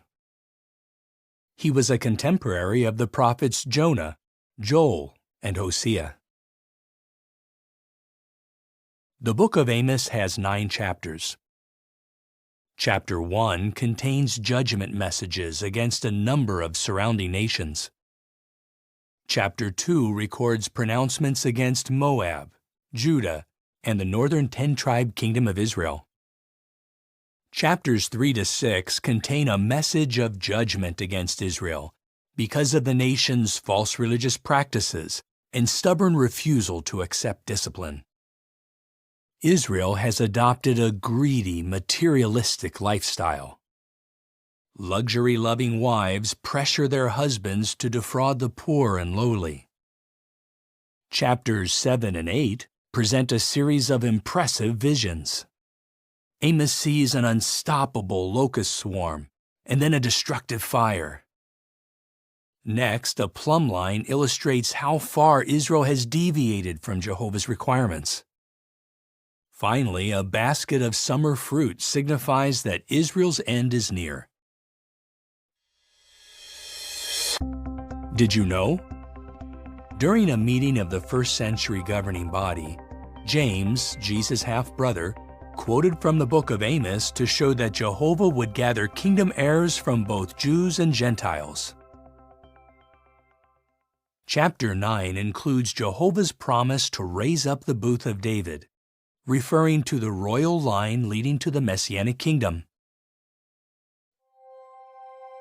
As you read the book of Amos, note how Jehovah uses humble people to do important work, how those who put faith in material things and ignore God will not prosper, and how Jehovah foretells the establishment of the Messianic kingdom.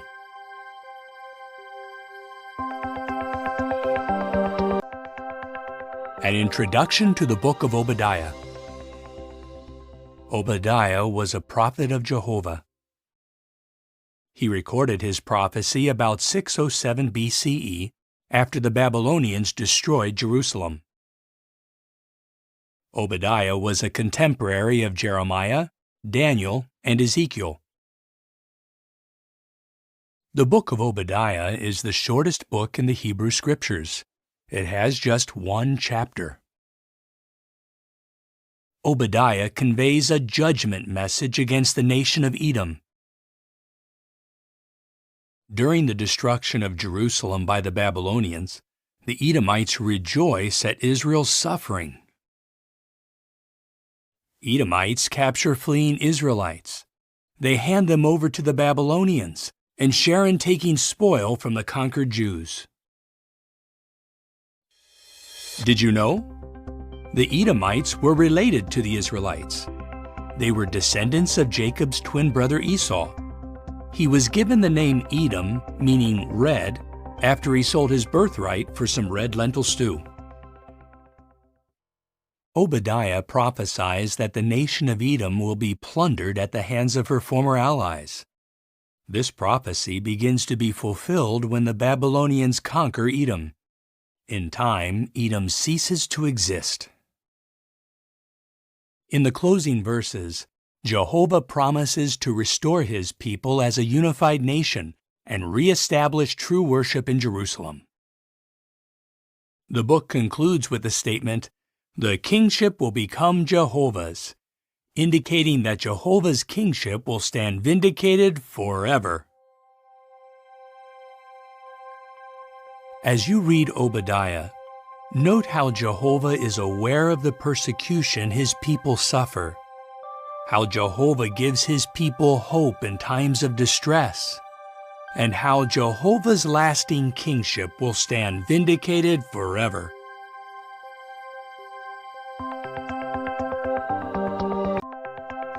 An introduction to the book of Jonah. Jehovah assigned the prophet Jonah to deliver a warning to the Assyrian city of Nineveh. Jonah prophesied sometime during the reign of Israel's king Jeroboam II. Jonah wrote the book bearing his name about 844 BCE. This was about 100 years before Assyria took Israel into exile, and some 200 years before Nahum foretold the destruction of the Assyrian city of Nineveh. Jonah lived about the time of Amos, who also prophesied in the northern kingdom of Israel, and Joel, who prophesied in Judah. The book of Jonah has 4 chapters. In chapters 1 and 2, we learn of Jonah receiving an assignment from Jehovah to go to Nineveh. Overwhelmed, Jonah evades the assignment by boarding a ship headed for Tarshish. Jehovah causes a terrible storm to come up at sea. Jonah knows that he is responsible for the storm and tells the sailors to throw him overboard. When they do, the storm abates. Jehovah sends a huge fish to swallow Jonah. From inside the fish's belly, Jonah prays to Jehovah, and his prayer is heard. Jehovah then commands the fish, and it vomits Jonah out onto dry land. Did you know? Jesus foretold that he would die and be resurrected on the 3rd day. He called this the sign of Jonah the prophet, alluding to Jonah's deliverance from the huge fish. Chapter 3 describes how Jonah carries out his assignment. He preaches the message that Nineveh will soon be overthrown. To Jonah's surprise, however, the Ninevites repent, and Jehovah mercifully spares them. Chapter 4 reveals that instead of rejoicing over the repentance of the Ninevites, Jonah becomes angry. He sets up a shelter outside the city to see what will happen. Jehovah uses a bottle gourd plant and a worm to teach Jonah a valuable lesson in loyal love and mercy. As you read the book of Jonah, note how Jonah accepted correction and fulfilled his assignment, how Jehovah displayed loyal love and mercy toward the repentant Ninevites, and how Jesus used Jonah's experience to foretell his own death and resurrection, which opens the way to everlasting life under God's kingdom.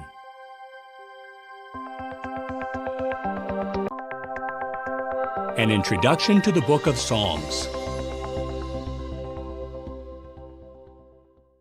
Psalms is a compilation of sacred songs, which have been an important feature of true worship that highlight giving praise to Jehovah. In fact, God's name, Jehovah, and a shortened form of it, Jah, appear almost 800 times throughout the book. The writing of the book of Psalms spanned about 1,000 years. Moses is considered to be the earliest composer.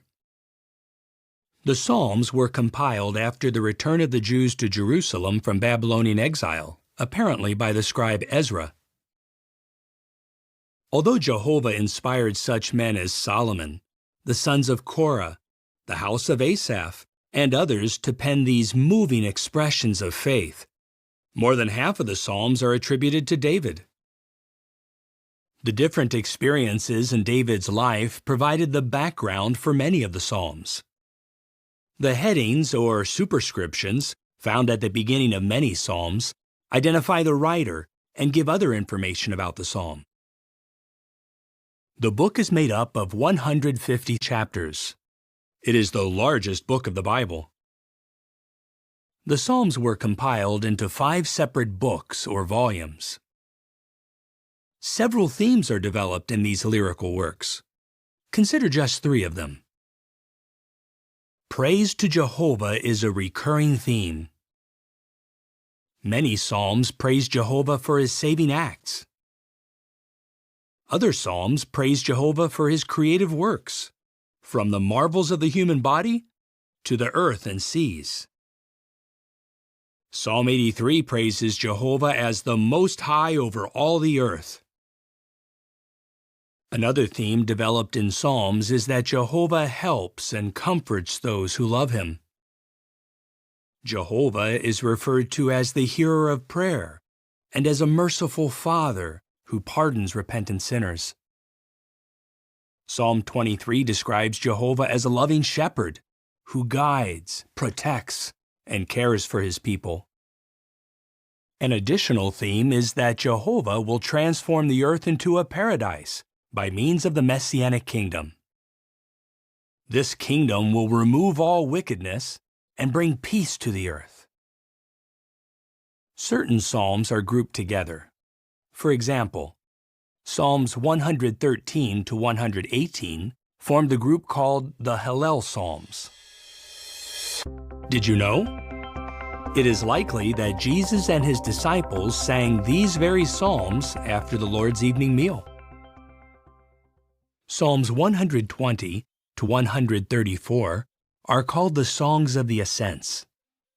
Many believe these psalms were sung as the Israelites ascended to Jerusalem to attend the 3 great annual festivals. The last 5 psalms form a group in which each begins and ends with the words, "Praise Jah." An important feature of Psalms is that it contains numerous prophecies about the Messiah. Jesus himself said, "All the things written about me in the Psalms must be fulfilled." As you read the book of Psalms, take note of how it supports Jehovah's sovereignty, how Jehovah helps and comforts those who love him, and how Jehovah will transform the earth into a paradise by means of his messianic kingdom.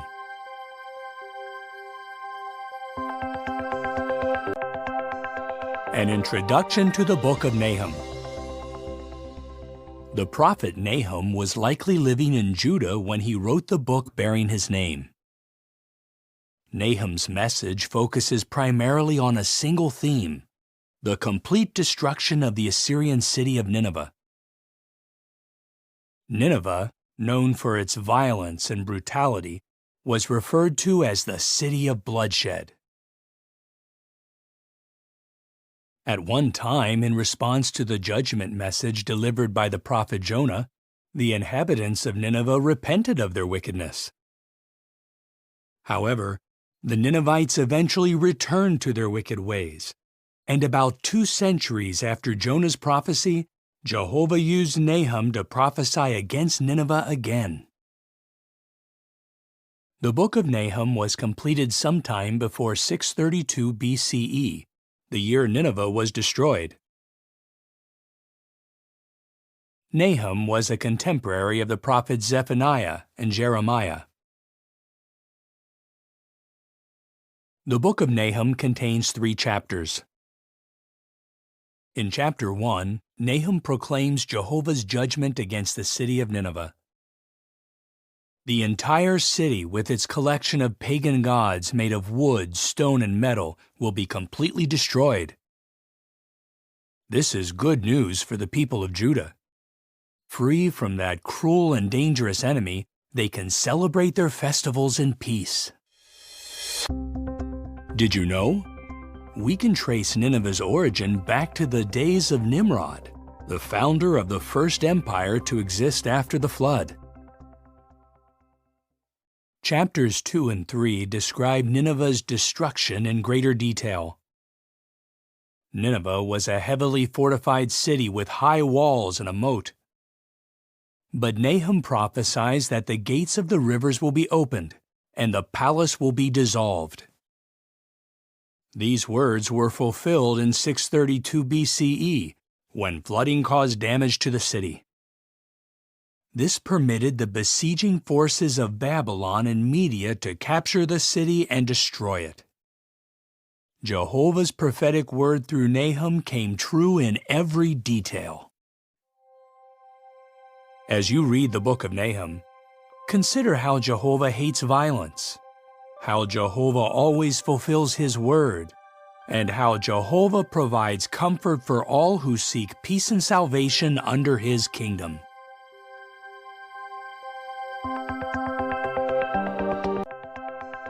An introduction to the book of Habakkuk. Habakkuk served as a prophet in Judah. From the book's closing notation, "To the director with my stringed instruments," it has been inferred that Habakkuk may have been a temple musician. He wrote the book bearing his name about 628 BCE, some 20 years before the destruction of Jerusalem. He was a contemporary of Jeremiah, who also served in Judah. The book of Habakkuk has 3 chapters. Chapters 1 and 2 present a dialogue between Habakkuk and Jehovah. The prophet expresses dismay over the violence, oppression, and injustice that are prevalent in Judah. Jehovah declares that soon the Chaldeans will be used to punish the nation of Judah. Jehovah assures Habakkuk that this divine judgment on Judah will not be late, and that the Chaldeans will also be punished later for their own acts of cruelty and wickedness. Did you know? In Habakkuk's day, Jehovah's temple was in Jerusalem, and the Davidic dynasty had ruled uninterrupted from there for over 4 centuries. Therefore, to the Jews back then, God's allowing the Chaldeans to destroy the holy city was unthinkable. Chapter 3 is a prayer of Habakkuk that is expressed in songs of mourning. Habakkuk recalls past manifestations of Jehovah's power. Although distressed by the conditions around him, the prophet expresses confidence in Jehovah. Habakkuk declares, "As for me, I will exult in Jehovah. I will be joyful in the God of my salvation." As you read Habakkuk, note how Jehovah is not indifferent to the suffering of his servants, how our confidence in Jehovah's salvation helps us endure with joy, and how Jehovah's judgments by means of his kingdom will not be late.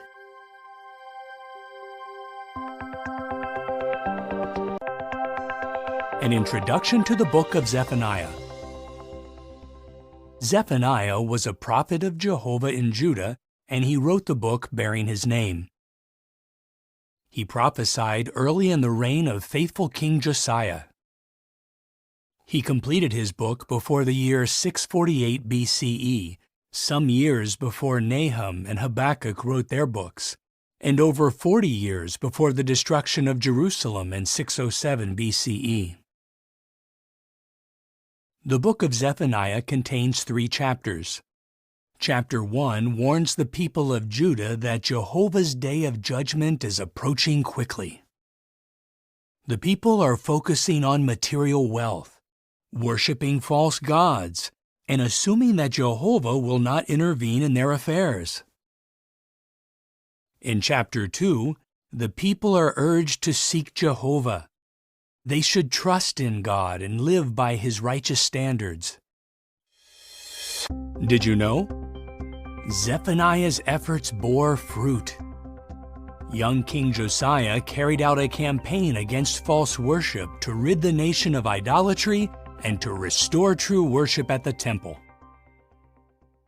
Chapter 2 conveys a message of doom against the surrounding nations of Philistia, Ammon, Moab, Ethiopia, and Assyria. In chapter 3, Jerusalem's proud inhabitants continue to disobey Jehovah despite his warning. Although Jehovah promises to remove the haughty ones, he offers hope and joy to humble, repentant ones. As you read the book of Zephaniah, note how we should guard against thinking that Jehovah's day will not arrive, how those who seek Jehovah will be saved, and how Jehovah gathers humble ones to be subjects of his kingdom.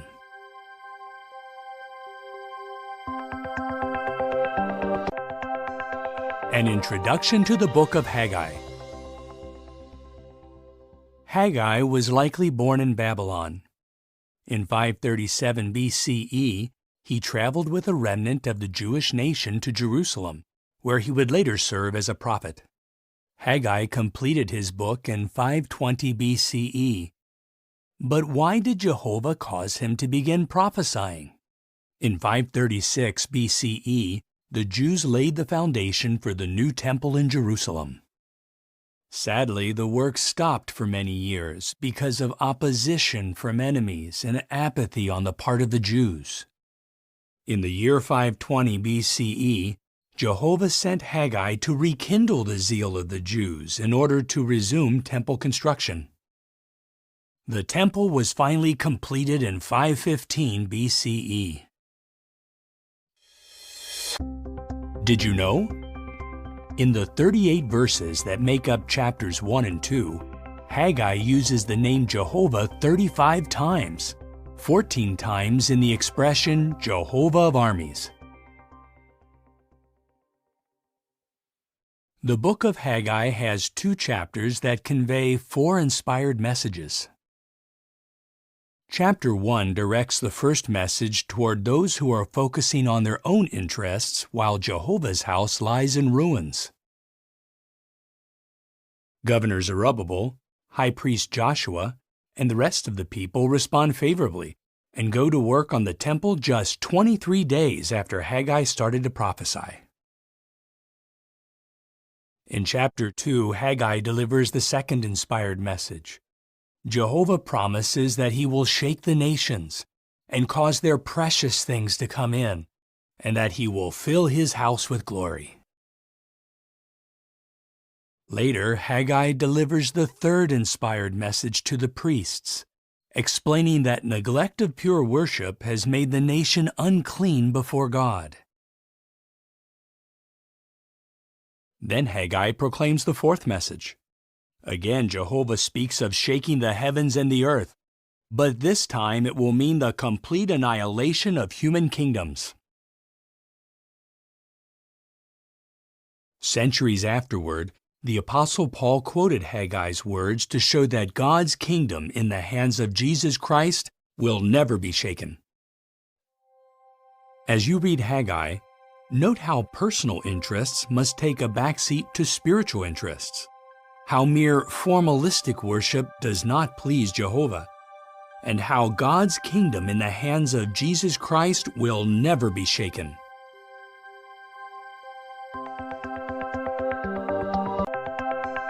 An introduction to the book of Zechariah. Zechariah began to prophesy in Jerusalem around 520 BCE, 17 years after the return from Babylonian exile. He prophesied for at least 2 years, completing the book bearing his name around 518 BCE.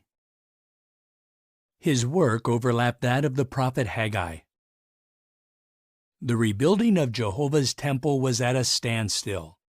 It appeared to observers that Jehovah had forsaken the city. The people there were discouraged and focused on personal comforts. Jehovah sent Zechariah to join the prophet Haggai in encouraging the Jews to resume the temple construction despite all obstacles. Did you know? Solomon's temple was completed in just over 7 years. In contrast, when Zechariah wrote his book, the reconstruction had been underway for about 20 years, but without completion. The book of Zechariah contains 14 chapters. Chapters 1 to 6 set forth a series of intriguing visions that ensured divine backing of the work of rebuilding the temple and the return to pure worship. For example, one vision features a woman named Wickedness, who is put into a container and taken far away by 2 winged women. This illustrates that wickedness has no place among Jehovah's people. Chapters 7 and 8 urge God's people to turn from unjust treatment of the poor and to deal with one another in loyal love and mercy.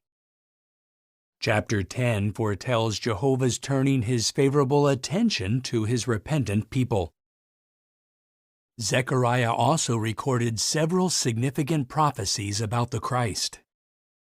He indicated that the future king of God's kingdom would triumphantly enter Jerusalem on a donkey. Zechariah foretold God's true shepherd would be betrayed for 30 pieces of silver. Zechariah also foretold details about this messianic shepherd's death. Chapter 14 states that Jehovah forms a very great valley. This valley is for the protection of his people and results in a complete triumph of true worship. As you study the book of Zechariah, notice how Jehovah makes his work succeed despite adversity, how he describes the future king of his kingdom, and how his loyal subjects will remain safe in his valley of protection.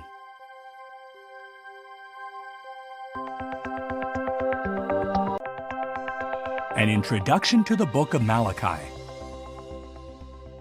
The prophet Malachi wrote this book in Jerusalem after the Jews returned from Babylon. He proved to be a fearless spokesman for Jehovah. Malachi completed writing his prophecy sometime after 443 BCE, many years after Haggai and Zechariah wrote their books, but about the same time Nehemiah wrote his book. About a century had passed since the first Jewish exiles returned to Jerusalem. The temple had been rebuilt, and the rebuilding of Jerusalem's walls was completed, but the nation still needed spiritual guidance.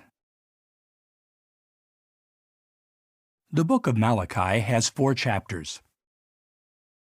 In chapters 1 and 2, Jehovah denounces the priests for their corrupt practices. Jehovah calls them to account because they are offering him inferior animals for sacrifice. The priests have been negligent in teaching the people, who are unjustly divorcing their wives and marrying new wives from pagan nations, something that Jehovah hates. Chapter 3 indicates there would be a forerunner to the Messiah. The Messiah, or messenger of the covenant, will come to the temple to cleanse it. Jesus did this when he threw greedy merchants out of the temple. Did you know? Malachi mentions Elijah the prophet. However, Elijah had been long dead by the time Malachi wrote his prophecy. Jesus identified John the Baptizer as the Elijah that Malachi foresaw. In chapter 4, Malachi makes a prophetic reference to the Son of Righteousness, which highlights Jesus' role as mankind's Savior. As you read the book of Malachi, notice how Jehovah expects us to give him our best, how Jehovah hates unjust divorce, and how the messenger of the covenant, the foretold king of God's kingdom, supports true worship.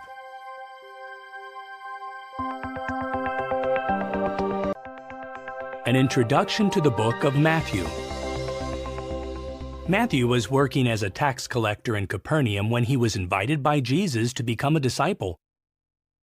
Later, after the Passover of 31 CE, he was also chosen as one of the 12 apostles. Matthew personally witnessed most of Jesus' 3.5-year ministry. And around the year 41 CE, he was the first to write an account of Jesus' life and teachings. His account would eventually become one of the 4 Bible books, along with Mark, Luke, and John, known as the Gospels. The book of Matthew focuses on the time period between 2 BCE and 33 CE. It includes events just before Jesus' birth and ends with Jesus' command to go make disciples. Did you know?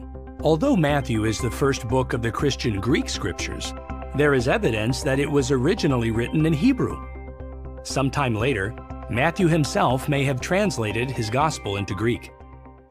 The book has been divided into 28 chapters. In the first 18 chapters, much of the content is arranged by subject, focusing on the teachings found in Jesus' public discourses. Starting in chapter 19, however, Matthew turns his attention to the last days of Jesus' ministry and generally relates the events in the order that they happened. About 40% of Matthew's gospel is unique, describing events and details not found in the other 3 gospels.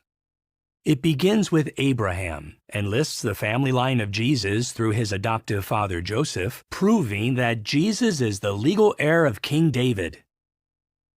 It provides a thorough account of Jesus' Sermon on the Mount, and it also includes many of Jesus' illustrations, such as the wheat and the weeds, the pearl of high value, and the dragnet.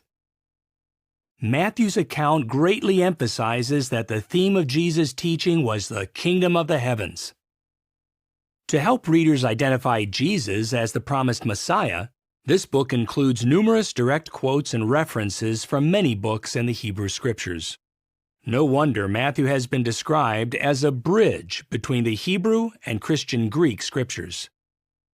As you enjoy your study of Matthew, note how the Gospel establishes Jesus' legal right to David's throne, emphasizes Christ's teachings, and highlights God's kingdom. An introduction to the book of Mark. Mark may have become a follower of Jesus when he was a young man living with his mother in Jerusalem. In fact, it seems that their home was used as a meeting place by the early Christian congregation. While Mark may have had limited contact with Jesus, he enjoyed association with the apostles Peter and Paul, as well as Mark's cousin Barnabas. He had the privilege to assist Paul and Barnabas in the missionary work, His ministry also took him to such distant places as Babylon and Rome. Perhaps between the years 60 and 65 CE, while in Rome, Mark wrote an account of Jesus' life.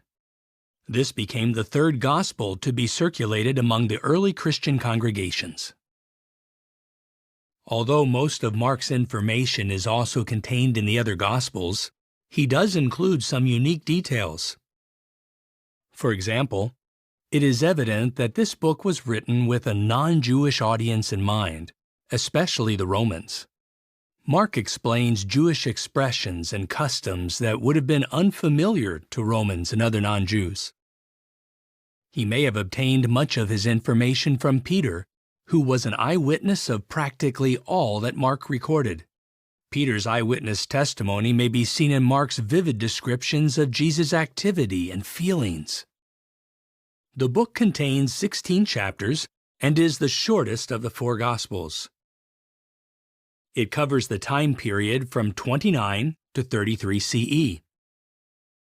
Chapters 1 to 10 begin with John the Baptizer's ministry and Jesus' baptism in the Jordan River. Then Mark describes Jesus' exciting 3.5-year ministry.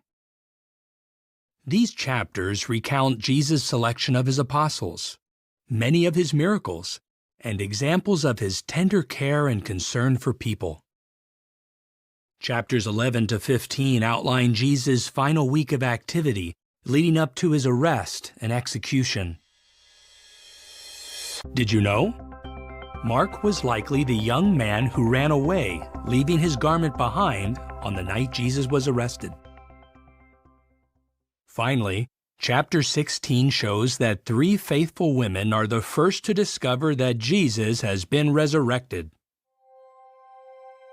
As you read this gospel, note how Jesus demonstrated his power over sickness, death, and the forces of nature, how he showed his tender care and concern for people, and how he zealously carried out his Father's will, providing a glimpse of his future rulership as King of God's kingdom.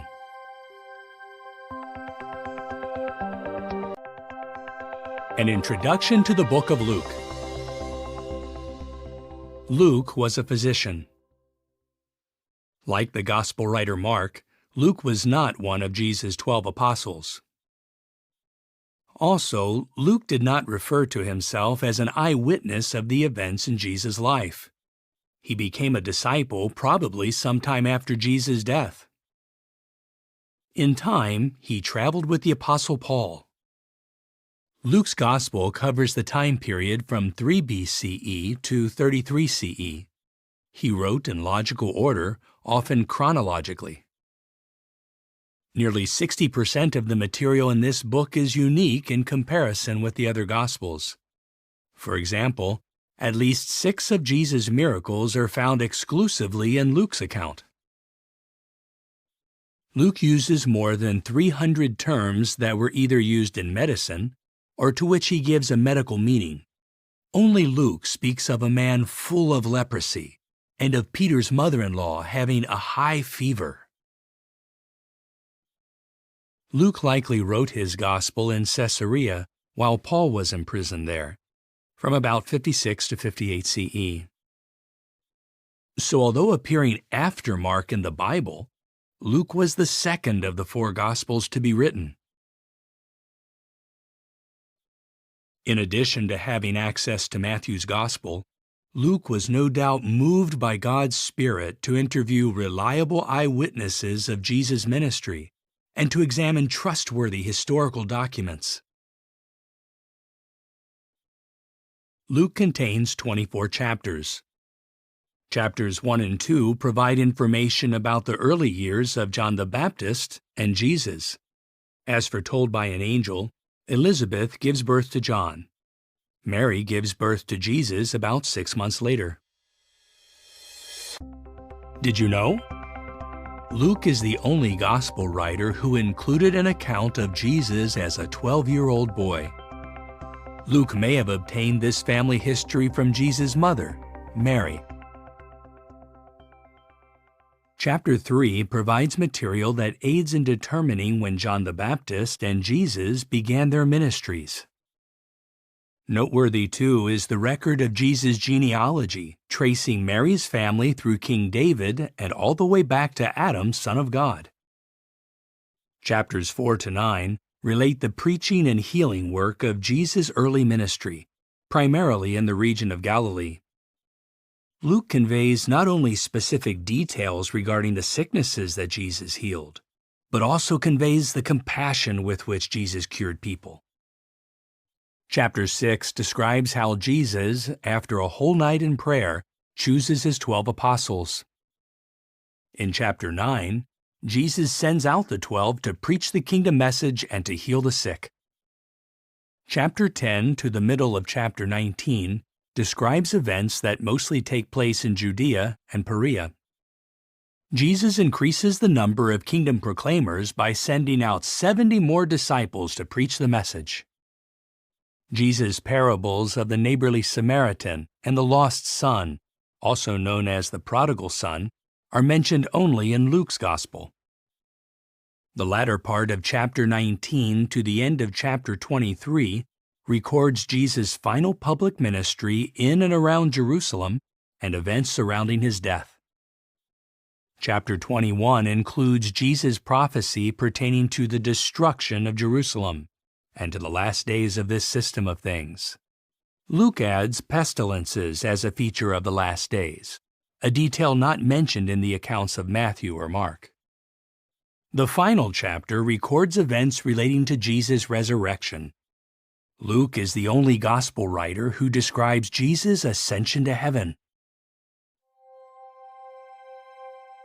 As you read the Gospel of Luke, note how Jesus zealously shared the kingdom message and trained others to do so, how he described the conditions that would mark the last days, and how his healing people of their afflictions shows what he will accomplish as King of God's kingdom.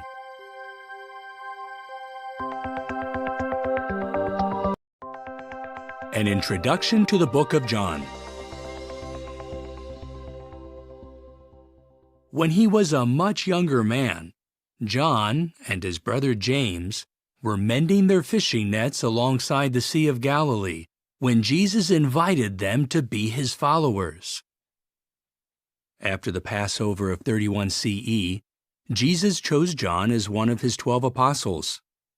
John was among Jesus' closest companions, and the disciple to whom he entrusted the care of his mother, Mary. The Gospel of John is the last of the 4 Gospels.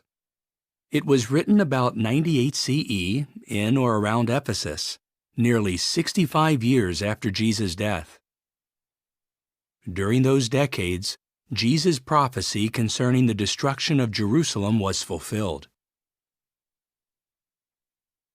It is said that 92% of this book contains material not covered in the other Gospels. John writes about love more than any other Gospel writer. The book of John contains 21 chapters. Chapter 1 reveals Jesus' role in the heavens before coming to earth. He is described as the one through whom Jehovah created all other things. Jesus is called the Word, highlighting his assignment as Jehovah's spokesman. Chapters 2 to 6 cover about 2 years of Jesus' ministry. Chapter 2 describes Jesus' first miracle at a wedding feast in Cana. When the wine ran out, he miraculously turned some 380 liters or 100 gallons of water into fine wine. Seeing this miracle strengthened the faith of Jesus' disciples. Chapter 6 reports how Jesus miraculously fed a crowd of about 5,000 men along with women and children. Chapters 7 to 12 cover the events following the Passover of 32 CE. Jesus travels to Bethany and resurrects his friend Lazarus. Although Lazarus had been dead for 4 days, he comes back to life at Jesus' command. Chapter 12 contains a description of Jesus' triumphal entry into Jerusalem. A large crowd greets him with the words, "Save, we pray you! Blessed is the one who comes in Jehovah's name, the King of Israel." Chapters 13 to 19 relate the events of just one day, Nisan 14, 33 CE. Jesus celebrates the Passover with his apostles in an upper room in Jerusalem. Did you know? We can find evidence in the book of John that supports the fact that Jesus celebrated 4 Passovers during his ministry. This provides one of the lines of evidence that his ministry was 3.5 years long. Showing great humility at the final Passover, Jesus performs the duty of a servant, washing the feet of his apostles.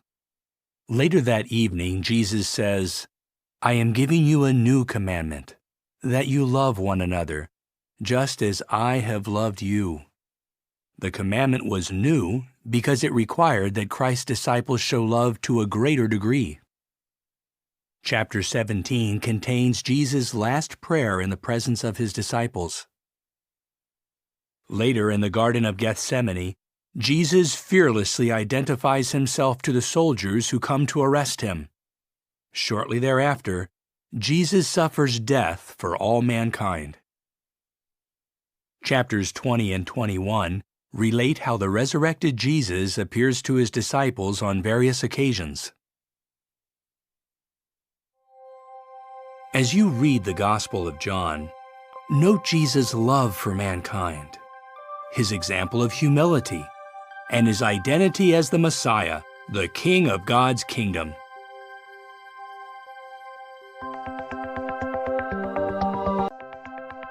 An introduction to the book of Acts.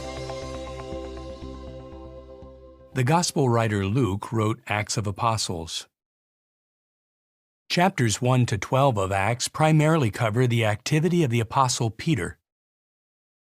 Chapters 13 to 28 feature the activity of the Apostle Paul. Because Luke accompanied Paul on some of his travels, Luke was an eyewitness to certain events he recorded. The book of Acts contains a detailed history of the beginnings of the Christian congregation and its rapid growth. The account commences about where Luke's gospel account ends. Acts covers a period of approximately 28 years, from Jesus' ascension to heaven in 33 CE to about 61 CE, while Paul is still under house arrest in Rome, awaiting the outcome of his appeal to Caesar. The Gospel of Luke and Acts of Apostles were written just a few years apart, and were both addressed to the same individual, Theophilus. Did you know?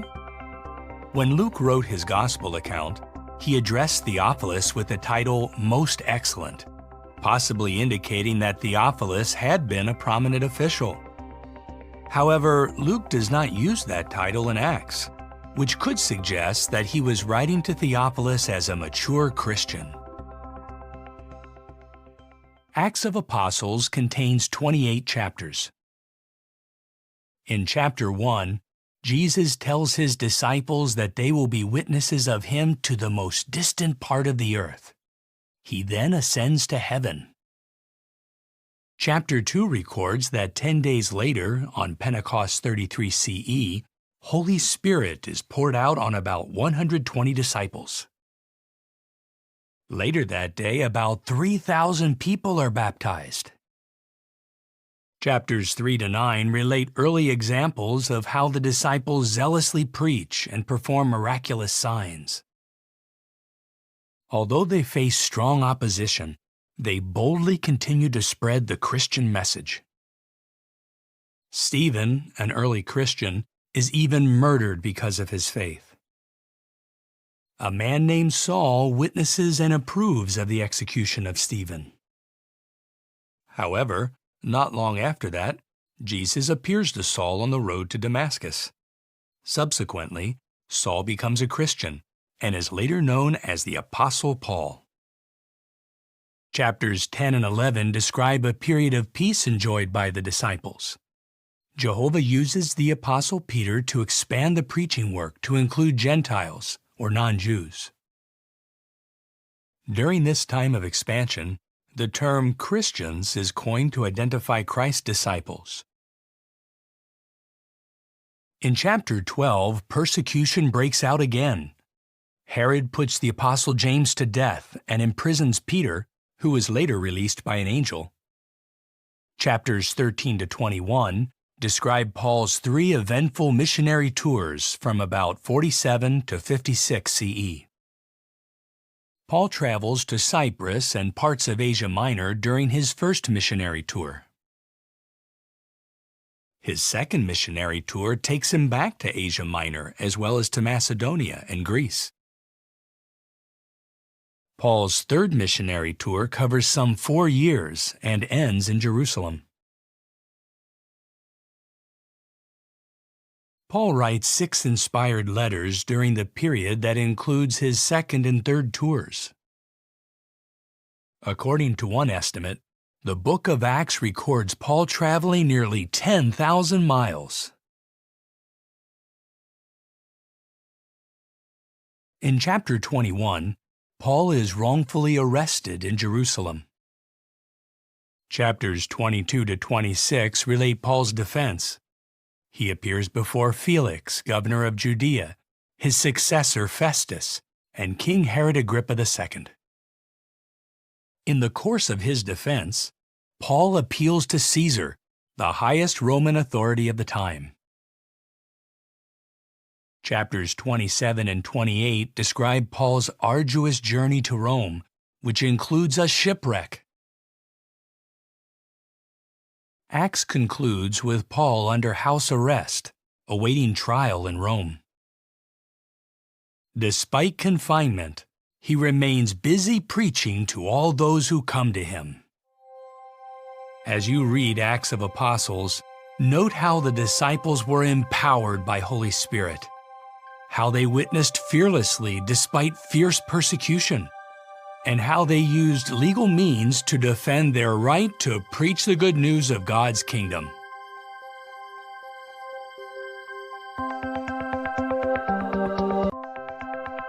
An introduction to the book of Romans. Romans is placed first in the listing of 21 letters in the Christian Greek scriptures.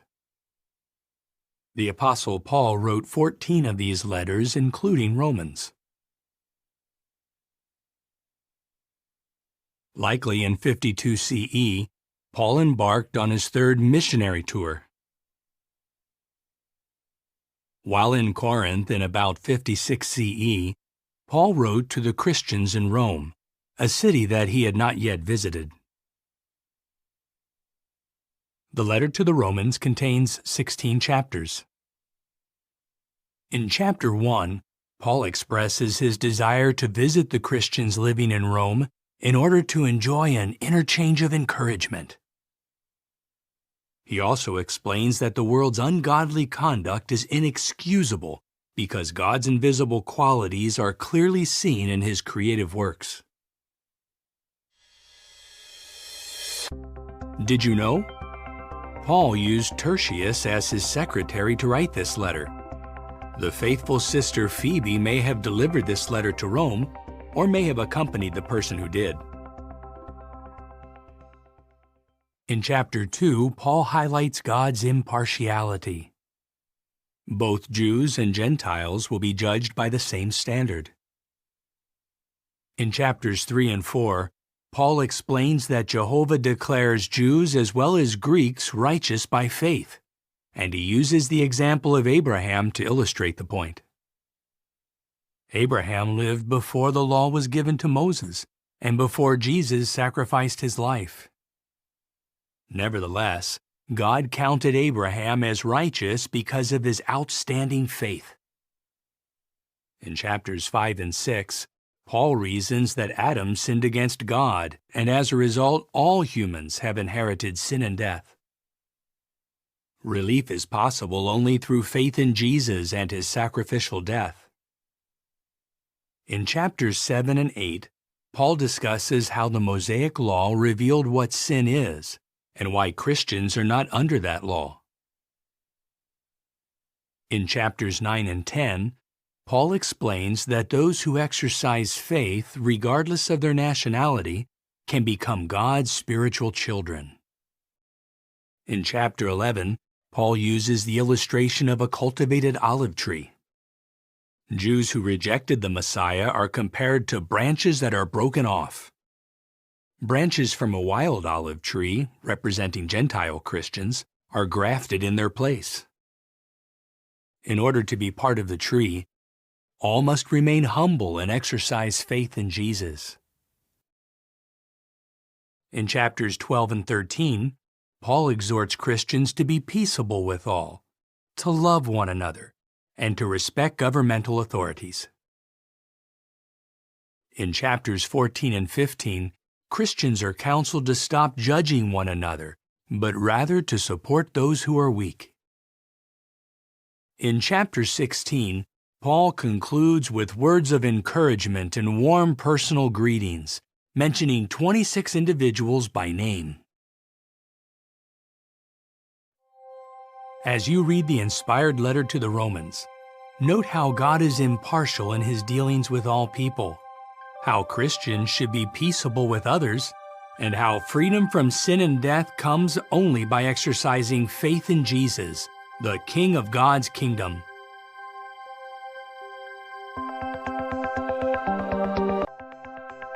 An introduction to 1 Corinthians.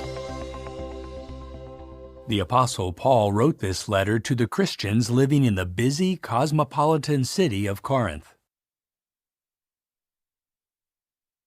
Paul stayed in Corinth during his second missionary journey and helped establish a congregation there. During his third missionary journey, evidently while in Ephesus, Paul received a letter as well as disturbing reports about the congregation in Corinth. It was about 55 CE when Paul wrote to the Corinthians to address these matters. 1 Corinthians contains 16 chapters. In chapters 1 to 4, Paul corrects the Corinthians' divisive thinking and exhorts them to be united. Paul reasons that it is unimportant who plants or who waters, because God makes things grow. In chapters 5 and 6, Paul addresses the serious matter of sexual immorality. There is an unrepentant wrongdoer among them. This man must be removed to protect the congregation. The congregation is urged to flee from sexual immorality. Chapter 7 provides balanced counsel regarding both singleness and marriage. In chapters 8 to 10, we learn that sometimes we should lovingly refrain from doing what we may have a right to do so that we do not stumble others or hinder people from accepting the good news. Did you know? The Isthmian Games were held every 2 years near Corinth. Drawing on this familiar situation, Paul used the illustration of running a race to help the congregation in Corinth to understand the need for faithfulness and endurance. In chapter 11, Paul gives direction concerning the Lord's evening meal. In chapter 12, Paul likens the congregation to the human body to show that each member is important. Jehovah is pleased when we cooperate with one another unitedly. Chapter 13 describes how love acts and how it does not act. Chapter 14 explains that congregation meetings should be orderly and harmonious. In chapter 15, we find confirmation that the resurrection hope is certain. Paul refers to fulfilled prophecy as well as eyewitness accounts of Jesus' resurrection. He explains that victory over sin and death comes through the ransom sacrifice of Jesus Christ. In chapter 16, Paul gives direction regarding the collection for the impoverished Christians in Jerusalem. As you read 1 Corinthians, note how true Christians should remain united, how the congregation should uphold Jehovah's moral standards, and how belief in the resurrection of Jesus is fundamental to our receiving kingdom blessings.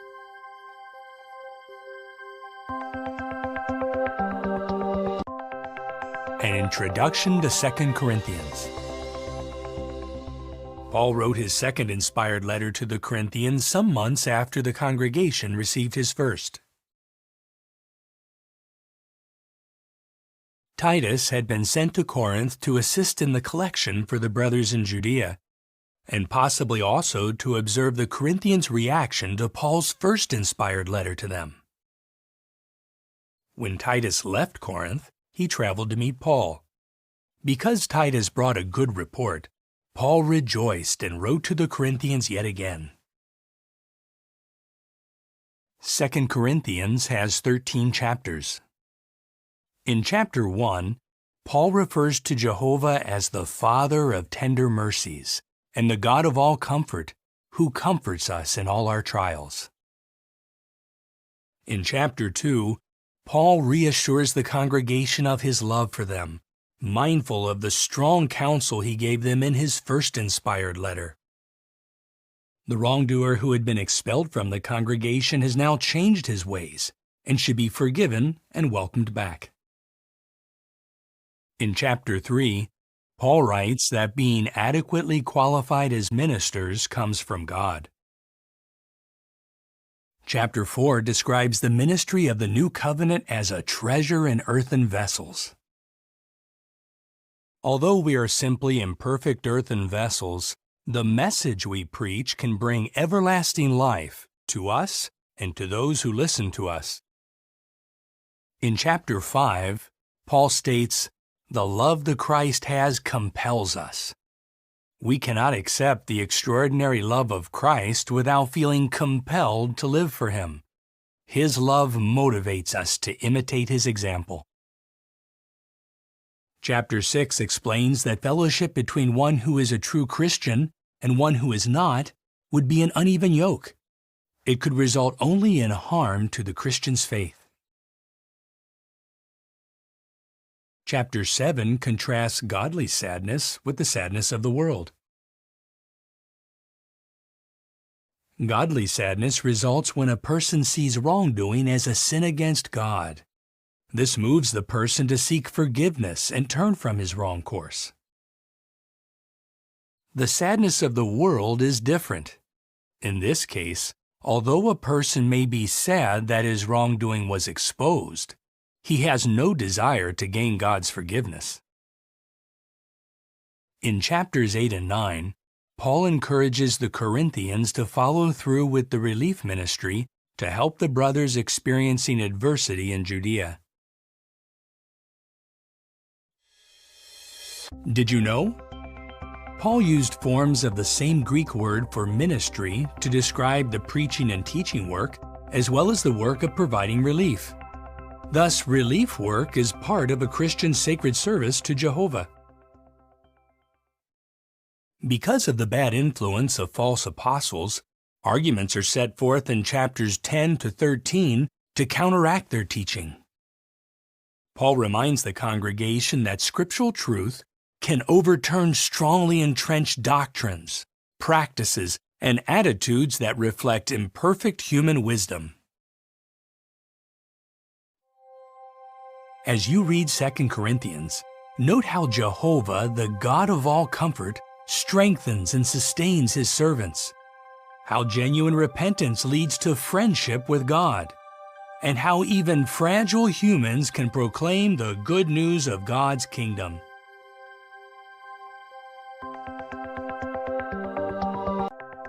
An introduction to the book of Galatians. The Apostle Paul wrote this letter during or after his second missionary tour, either from Corinth or from Syrian Antioch. Although he usually used a secretary to write his letters, Paul himself wrote the letter to the Galatians. Galatians was written about 50 to 52 CE. Did you know? Galatia was the Roman province that occupied the central portion of what is now known as Asia Minor. The Galatian congregations to whom Paul wrote may have included the ones in Pisidian Antioch, Iconium, Lystra, and Derbe. Paul used this letter to counteract the work of false teachers who were asserting that observance of the Mosaic Law was an essential part of true Christianity. The letter to the Galatians has 6 chapters. In chapter 1, Paul relates his own experience of conversion from Judaism to Christianity. He reminds the Galatians that what he has taught them came through a revelation by Jesus Christ, and that they should not deviate from it. In chapters 2 and 3, Paul reasons that works of law cannot make one righteous. He calls the law a guardian that led people to the Christ. It is faith in Jesus that makes one righteous. Paul identifies Abraham's spiritual offspring as Christ and those who are heirs with Christ. The Galatians, though, are in danger of becoming enslaved to the teachings of men, Paul warns in chapters 4 to 6. In chapter 4, Paul introduces a symbolic drama using the example of Hagar and Sarah and their children, Ishmael and Isaac. Hagar and Ishmael correspond with enslaved earthly Jerusalem and her children, or citizens. Sarah and Isaac correspond with the Jerusalem above, the heavenly part of Jehovah's organization, and her children, the Spirit-anointed and free sons of God. That freedom, however, should not be used as an excuse to pursue a sinful course, Paul cautions. He contrasts the works of the flesh with the fruitage of God's Spirit, and he teaches that we reap what we sow. As you read the letter to the Galatians, note how Christians can be declared righteous only by means of faith. How those who display the fruitage of God's Spirit reap benefits, and how Abraham's spiritual offspring are identified as Christ Jesus and the joint heirs of his everlasting kingdom.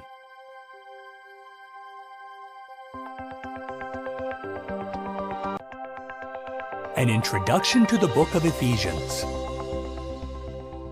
The Apostle Paul first came to the port city of Ephesus on his second missionary tour, probably in 52 CE, accompanied by Aquila and Priscilla. After a short visit, Paul departed, leaving Aquila and Priscilla behind to continue preaching and teaching. But on his third missionary tour, Paul stayed for about 3 years, zealously carrying out his ministry and forming a close bond with the Ephesian brothers. Later, about 60 or 61 CE, the Apostle Paul wrote the letter to the Ephesian congregation. He wrote it from Rome, where he was under guard awaiting trial. The letter to the Ephesians has 6 chapters. Chapter 1 highlights that God purposed an administration, or a way of managing his household. By this means, those chosen to live in heaven and those who would live on earth would be united with Jehovah through Christ. In chapter 2, the apostle likens the Mosaic Law to a wall that had long separated Jews and Gentiles. The sacrificial death of Jesus abolished the law covenant and thus destroyed the wall in between the two groups. In chapter 3, Paul mentions the sacred secret of the Christ and explains that it is God's will to include non-Jews among the relatively small number of humans who are called to reign with Christ in heaven. Did you know? The city of Ephesus was famous for a huge temple dedicated to the goddess Artemis. As related in Acts chapter 19, silversmiths of Ephesus had a lucrative business selling small silver shrines of Artemis. During his roughly 3-year stay in Ephesus, Paul had exposed as wrong the use of images in worship. As a result, a number of people in Ephesus abandoned their idolatry and became believers. Because of that, those making and selling such idols became infuriated and caused a riot. In chapter 4, the Ephesians are counseled to put away the old personality according to their former conduct and to put on the new personality in harmony with Jehovah's will. In chapter 5, Paul encourages the Ephesians to go on walking in love. That love should be reflected in the family.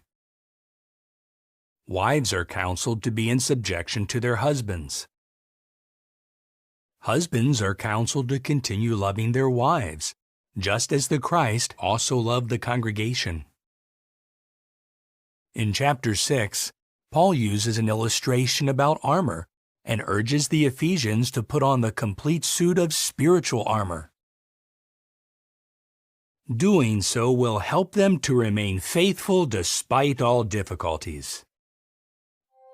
As you read the inspired letter to the Ephesians, note how we must put on the new personality according to Jehovah's will, how we should put on the complete suit of spiritual armor, and how Jehovah purposed to unite Jews and non-Jews as heirs with Christ in the kingdom.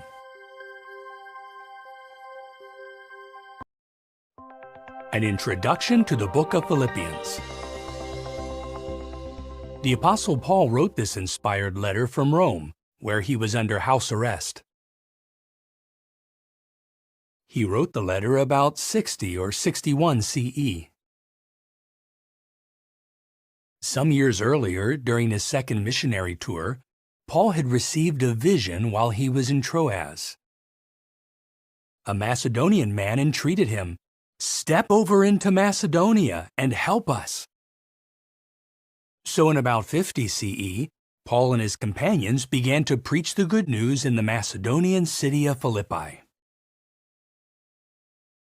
Paul established a congregation there, but not without opposition.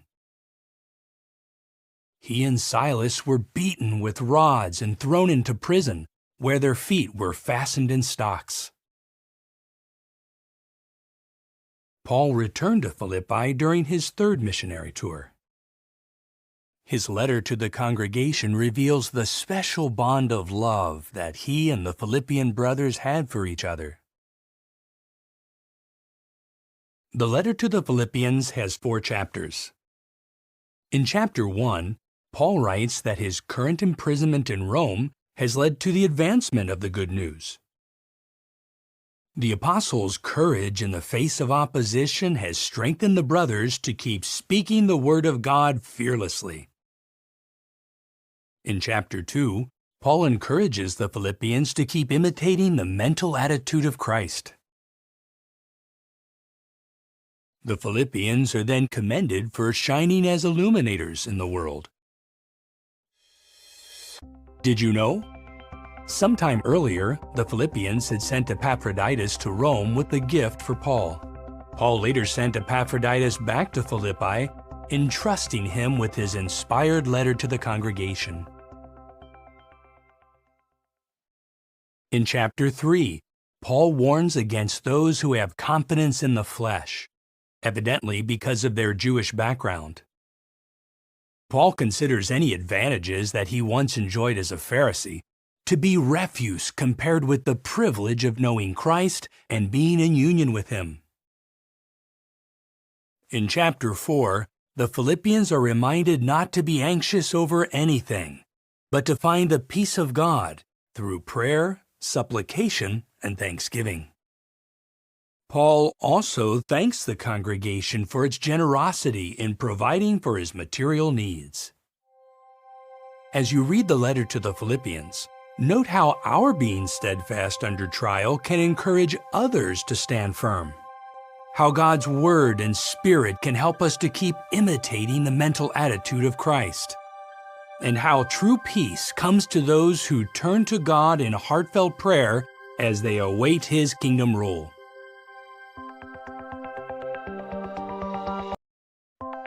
An introduction to the book of Colossians. The Apostle Paul wrote this inspired letter in Rome around 60 or 61 CE. This was during his first imprisonment there while he was under house arrest. Paul's letter to the Colossians indicates that he had not visited Colossae. Evidently, the congregation there was the fruitage of the work of Epaphras. Still, Paul knew several members of the congregation, including Apphia, Archippus, and Philemon, to whom he also wrote an inspired letter. Sometime after the congregation was founded, false teachers tried to mislead the Colossian Christians with deceptive philosophies. Epaphras traveled many hundreds of miles from Colossae to Rome to give a report on the congregation to Paul. The letter to the Colossians has 4 chapters. In chapter 1, Paul expresses his desire that the Colossians continue to grow in accurate knowledge of God. Paul then describes God's Son as the image of the invisible God, the firstborn of all creation, and the one through whom all other things were created. Christ is also the head of the congregation. In chapter 2, the apostle warns the Colossians about those who are promoting philosophies and the observance of the Mosaic Law. Paul stresses that the Mosaic Law has been erased and taken out of the way. God had figuratively nailed it to Christ's torture stake. Did you know? At Colossians 4:10, Paul mentions Mark, the cousin of Barnabas.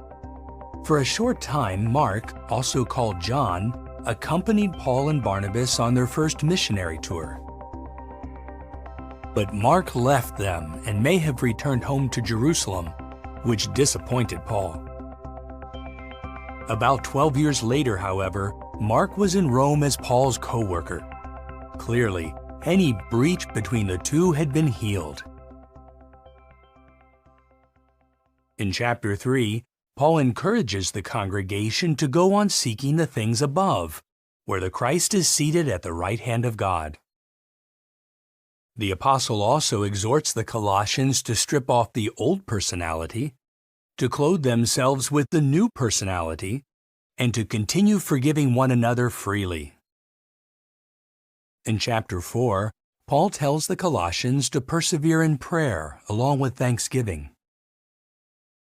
He also writes, "Let your words always be gracious, seasoned with salt, so that you will know how you should answer each person."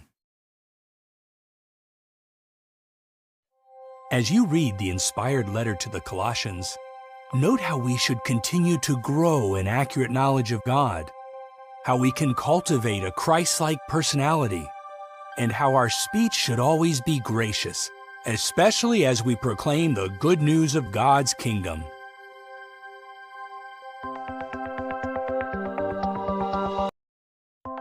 An introduction to 1 Thessalonians.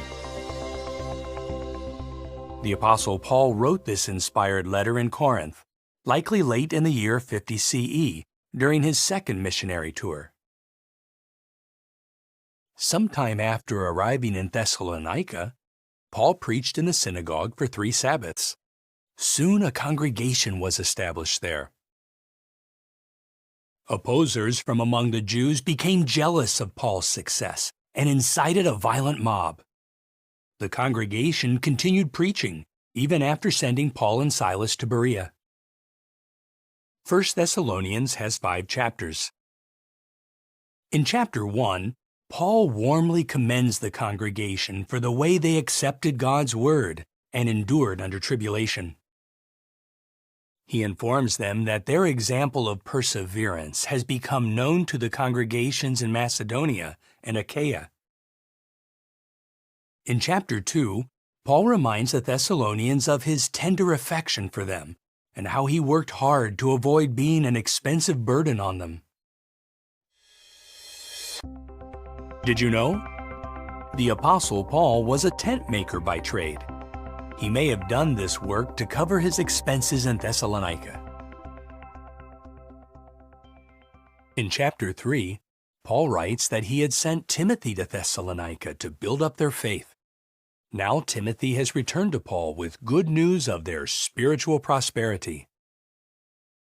In chapter 4, Paul comforts those who have lost loved ones in death. Jesus' resurrection is a guarantee that those sleeping in the grave will rise. In chapter 5, Paul describes future events that will lead to the destruction of God's enemies during Jehovah's day.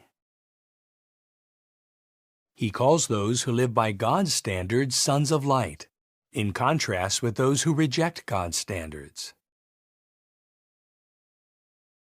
He advises the congregation to stay spiritually awake, to make sure of all things, to pray constantly, and to encourage one another.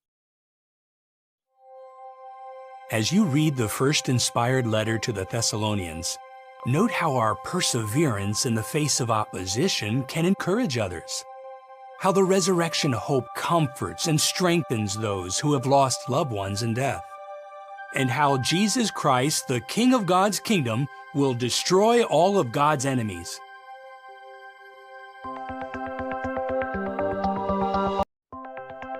An introduction to 2 Thessalonians. The Apostle Paul was inspired to write this weighty letter in Corinth about 51 CE, shortly after he wrote his first letter to the Thessalonians. In his first letter, Paul encouraged the brothers to live quietly, to mind their own business, and to work hard to care for their physical needs. This counsel was still appropriate. Evidently, some were still meddling in the affairs of others, and were reluctant to work to provide for their material needs. Also, the congregation may have received letters or messages that appeared to be from the Apostle Paul or other responsible brothers, saying that the day of Jehovah is here.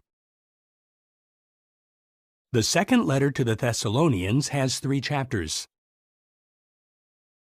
In chapter 1, Paul commends the brothers for their faith and endurance, and he explains that those suffering tribulation will get relief when the glorified Christ comes in kingdom power to destroy God's enemies.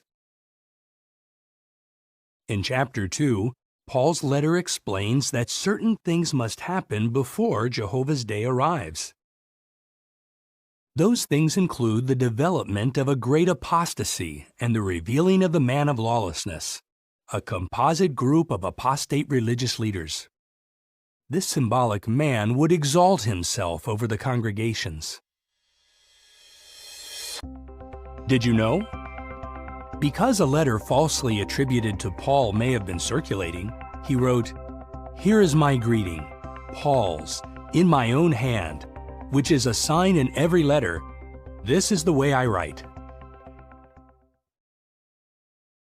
In chapter 3, Paul counsels the congregation to mark and stop socializing with any members who are still walking disorderly, perhaps because of their being unwilling to work. Yet the congregation should not consider these ones enemies, but should instead admonish them as brothers.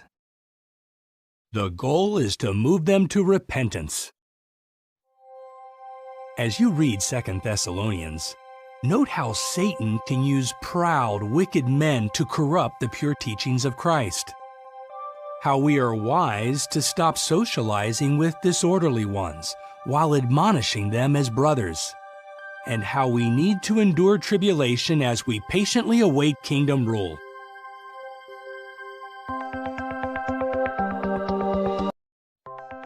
An introduction to the book of 1 Timothy.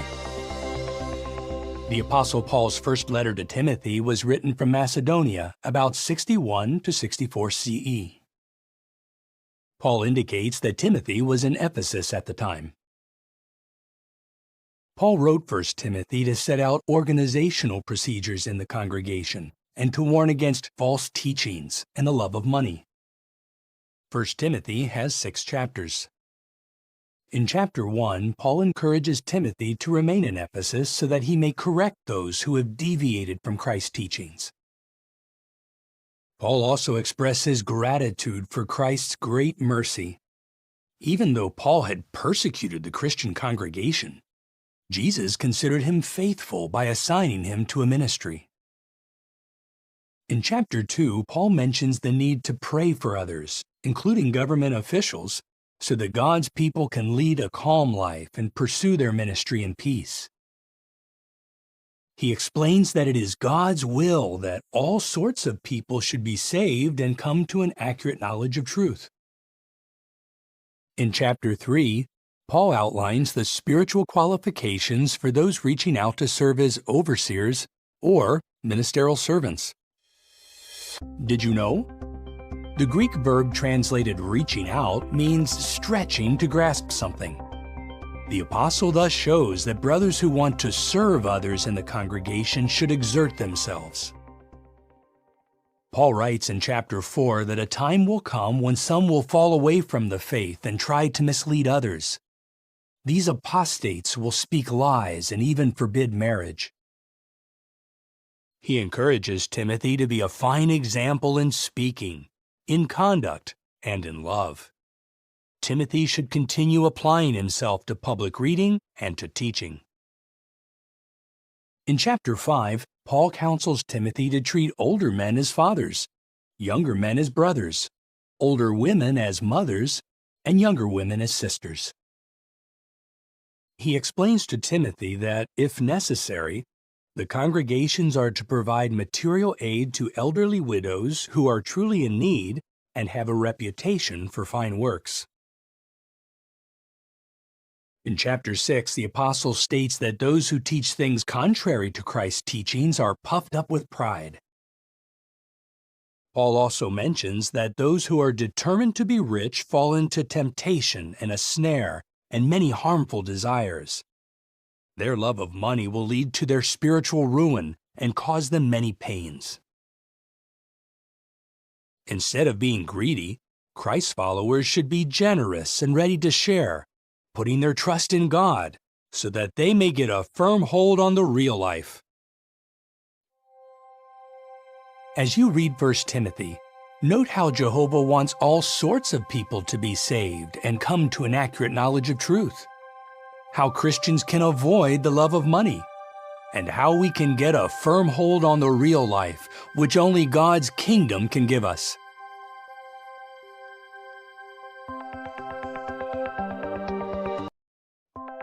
An introduction to 2 Timothy. This letter was written by the Apostle Paul in Rome about 65 CE. Emperor Nero had begun persecuting Christians, and Paul was again a prisoner in Rome. During his first imprisonment, he was under house arrest. This time his situation was far more serious. He was not only in chains, but he was also facing imminent death. Paul wrote this warm letter to Timothy to encourage him to stir up like a fire the gift of God that he received, to do his utmost to remain approved by God, and to flee from the improper desires of youth. 2 Timothy has 4 chapters. Paul opens his letter with warm encouragement for Timothy, who may still be in Ephesus. Paul mentions that some brothers in Asia have turned away from him. But he commends Onesiphorus, who courageously searched for Paul to minister to him. In chapter 2, Paul tells Timothy to teach other faithful men the many things he learned from Paul. The apostle urges Timothy to reject foolish and ignorant debates, knowing that they produce fights. Did you know? Paul's second letter to Timothy is the last of 14 books that the apostle was inspired to write over a period of about 15 years. He wrote at least 5 of those books while he was in confinement in Rome, the book of Hebrews being written either shortly before or shortly after his release. In chapter 3, Paul foretells what people in general will be like during the last days of Satan's world. Paul then reminds Timothy that the Scriptures, which are inspired of God, are able to make him wise for salvation. Paul also says that all those desiring to live with godly devotion in association with Christ Jesus will be persecuted. In chapter 4, Paul solemnly charges Timothy to preach the word urgently, because the time is coming when some will reject the truth, preferring to have their ears tickled with false stories. Paul then indicates that his death is near, so he asks Timothy to come to him quickly and to bring Mark along. As you read Paul's second letter to Timothy, note how Paul, despite facing imminent death, was primarily concerned about others, especially his beloved Timothy. How all those desiring to live with godly devotion will be persecuted, and how, like Paul and Timothy, we should fully accomplish our ministry as we keep our focus on God's kingdom. An introduction to the book of Titus. The Apostle Paul's inspired letter to Titus was written about 61 to 64 CE. Paul may have written it in Macedonia sometime after his first imprisonment in Rome. Evidently, after his release, Paul served with Titus in Crete. After the apostle left, Titus remained. Titus had a difficult assignment in Crete. As a whole, the people there had a reputation for dishonesty, laziness, and gluttony. Those bad traits had influenced some in the congregation. So in his letter, Paul asked Titus to correct problems in the congregations in Crete and to appoint qualified men to serve as elders. The letter to Titus has 3 chapters. Chapter 1 sets out the spiritual qualifications for congregation elders. Paul then tells Titus to reprove with severity those who try to mislead their brothers. The deceivers include rebellious men, profitless talkers, and those who insist on adherence to circumcision. In chapter 2, Paul sets out many of the fine qualities that should be displayed by Christian men and women, including slaves. Paul encourages Titus by telling him to speak and act with full authority, adding, "Do not let anyone look down on you." Did you know? As shown by Titus' record as a Christian overseer, he could be entrusted with delicate and difficult assignments.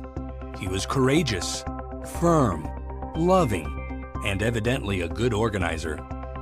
Paul was confident that Titus would do a fine job in Crete. In chapter 3, Paul tells Titus to remind the Christians in Crete to obey the secular authorities, to be reasonable, not quarrelsome, and to display mildness toward all. Finally, Paul instructs Titus to avoid foolish arguments and fights over the law of Moses, and to reject anyone who persists in promoting a sect. As you read the letter to Titus, note how Christian overseers should courageously address problems in the congregation. How God's Spirit can draw people from all backgrounds and help them to develop a Christ-like personality. And how the bad traits that characterize Satan's world should be rejected by all subjects of God's kingdom.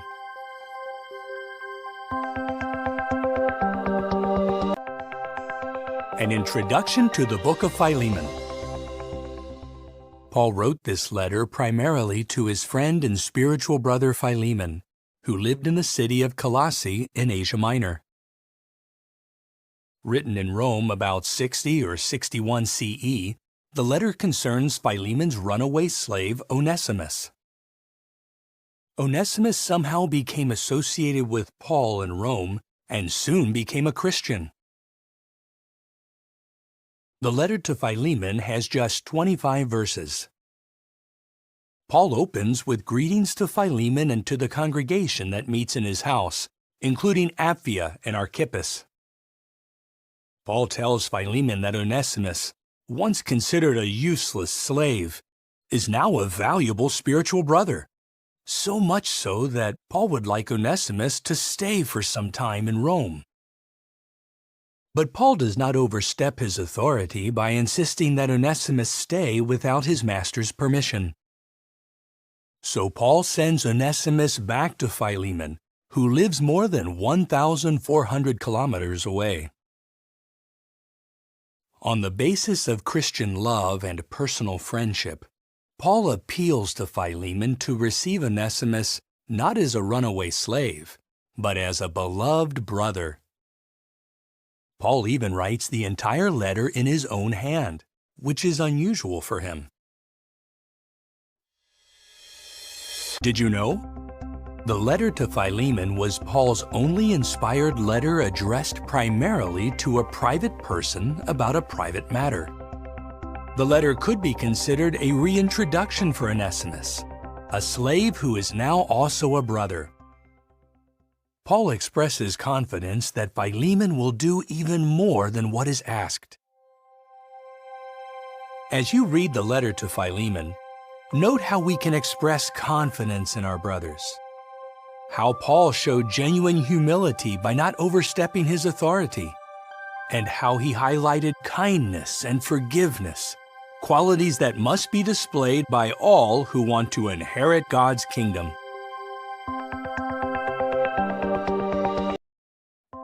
An introduction to the book of Hebrews.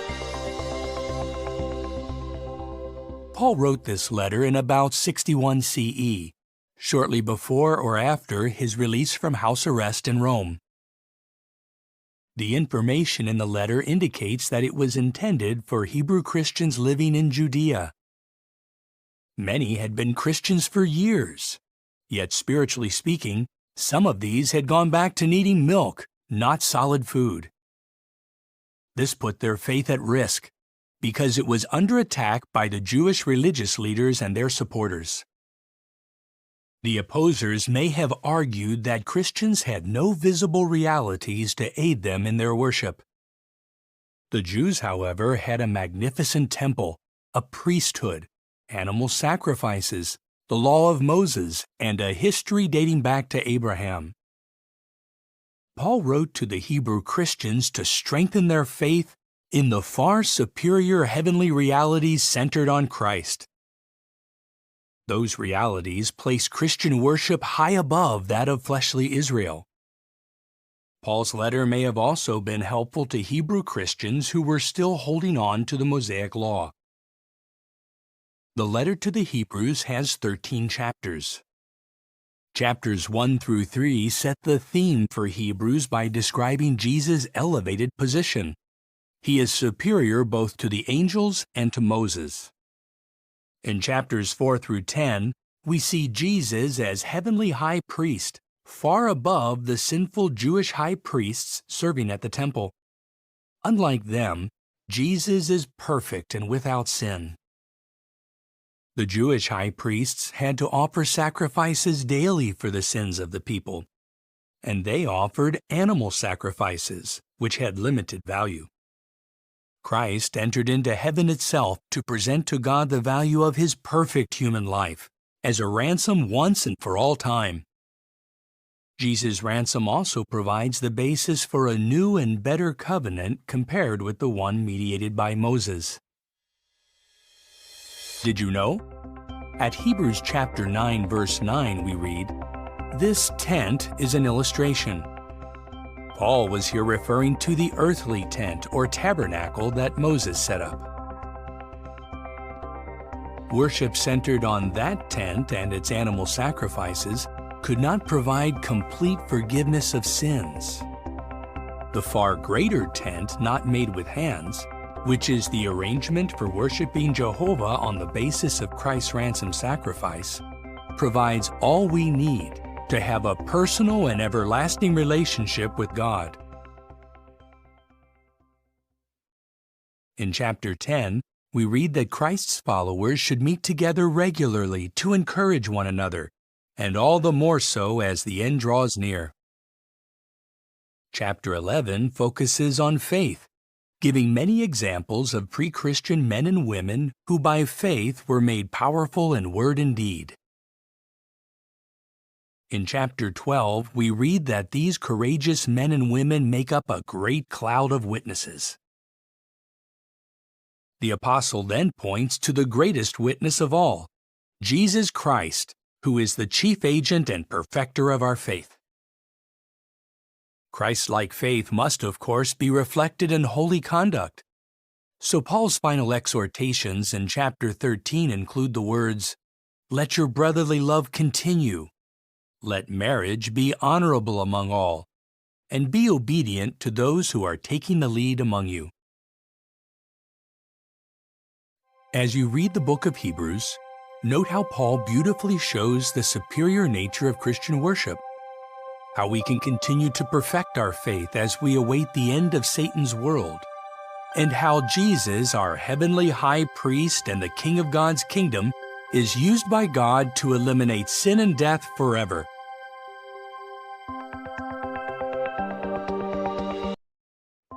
An introduction to the letter of James.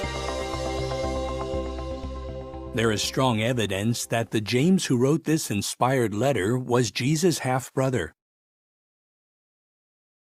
James wrote the letter before 62 CE. He was living in Jerusalem at the time. The letter stresses the need to display faith and endurance amid trials, to avoid sins that lead to divine disapproval, and to prove our faith by our works. Like Jesus, James used many simple yet powerful illustrations drawn from common things: waves of the sea, flowers and trees, a man looking at himself in a mirror, and material riches that perish. The letter of James has 5 chapters. Chapter 1 reminds us to keep asking God for wisdom, doing so in faith, and that the one who doubts is like a wave of the sea driven by the wind and blown about.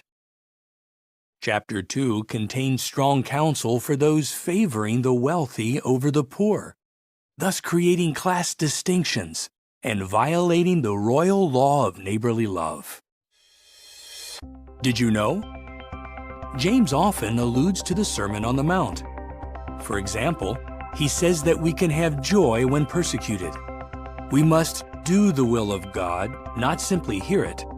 And if we want God to forgive us, we must forgive others. In chapter 3, James uses a variety of comparisons to illustrate our need to control our tongue. Especially is this true of teachers of God's Word. James compares the tongue to such things as the bridle of a horse, the rudder of a ship, a fire, and a spring of water. Chapter 4 explains that wicked conduct has its roots in fleshly desires. James also states, "Whoever wants to be a friend of the world is making himself an enemy of God."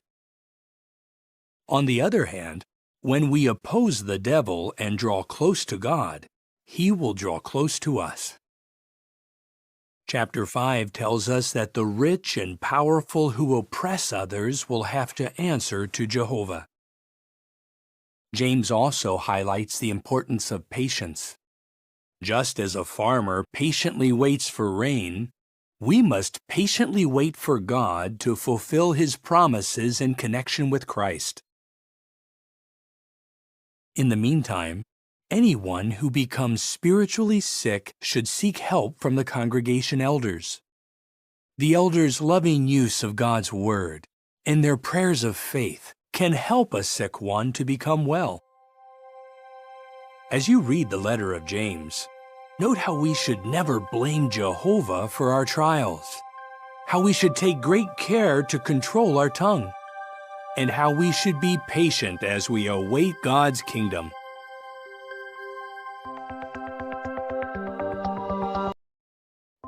An introduction to 1 Peter. The Apostle Peter identifies himself as the writer of his 2 inspired letters, 1st and 2nd Peter. Peter wrote his first letter from Babylon about 62 to 64 CE. Peter used Silvanus, also known as Silas, as his secretary. Silvanus was likely the Silas who was earlier associated with the Apostle Paul. Peter addressed his first letter to anointed Christians in Pontus, Galatia, Cappadocia, Asia, and Bithynia. Christians in those lands were experiencing many trials. 1 Peter has 5 chapters. In chapter 1, Peter reminds his anointed brothers of their new birth to a living hope based on the resurrection of Jesus Christ. By remaining faithful, they will gain the reward of the unfading inheritance reserved for them in heaven. So they need to brace up their minds for spiritual activity and guard against fleshly desires. In chapter 2, the apostle calls Jesus' anointed followers a holy nation and a royal priesthood that shares things with others. In chapter 3, we read that wives should be in loving subjection to their husbands, just as Sarah was to Abraham. Husbands, in turn, should show honor to their wives. Did you know? In his first letter, Peter quotes from at least 6 Bible books: Genesis, Exodus, Leviticus, Psalms, Proverbs, and Isaiah. By quoting God's Word, Peter imitated Jesus and set a fine example for us. In chapter 4, the apostle emphasizes the need to live for God's will in imitation of Christ, even if this means suffering fiery trials. He also says that we should be vigilant with a view to prayers. In chapter 5, Peter appeals to his fellow elders to be selfless and humble shepherds of God's flock. He then encourages all to throw all their anxieties on God because He cares for them. As you read 1 Peter, note how we should brace up our minds for activity, how husbands and wives should treat each other, and how we should be willing to endure trials as we wait for God's kingdom to come.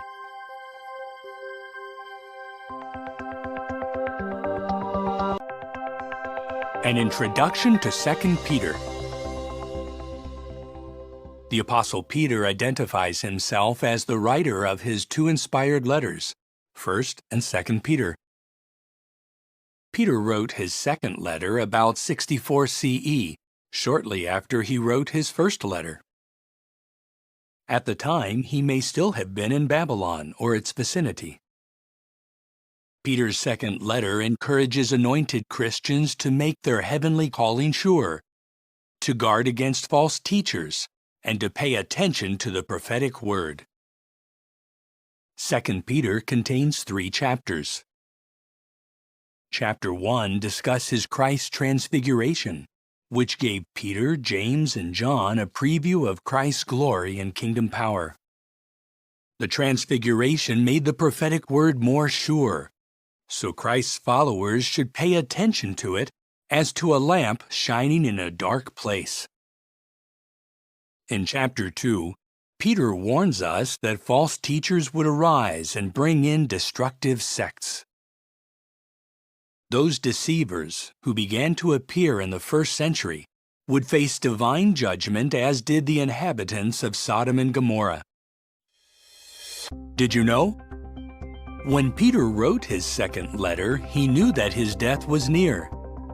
But instead of being overly concerned about himself, he continued to obey Jesus' loving command, "Feed my little sheep." Chapter 3 points forward to Christ's presence and kingdom power. Concerning that time, Peter foretold that there would be ridiculers who would deliberately ignore that Jehovah had destroyed a wicked world once before in Noah's day. Peter then points to God's promise of a figurative new heavens and a new earth in which righteousness will dwell. In the meantime, God's people should stick to the holy writings and engage in deeds of godly devotion. As you read 2 Peter, note how Christ's transfiguration can strengthen our faith in Bible prophecy, how we need to be on guard against false teachers, and how we must patiently await the new heavens, God's kingdom government, which will rule over a new earthly society of God-fearing humans.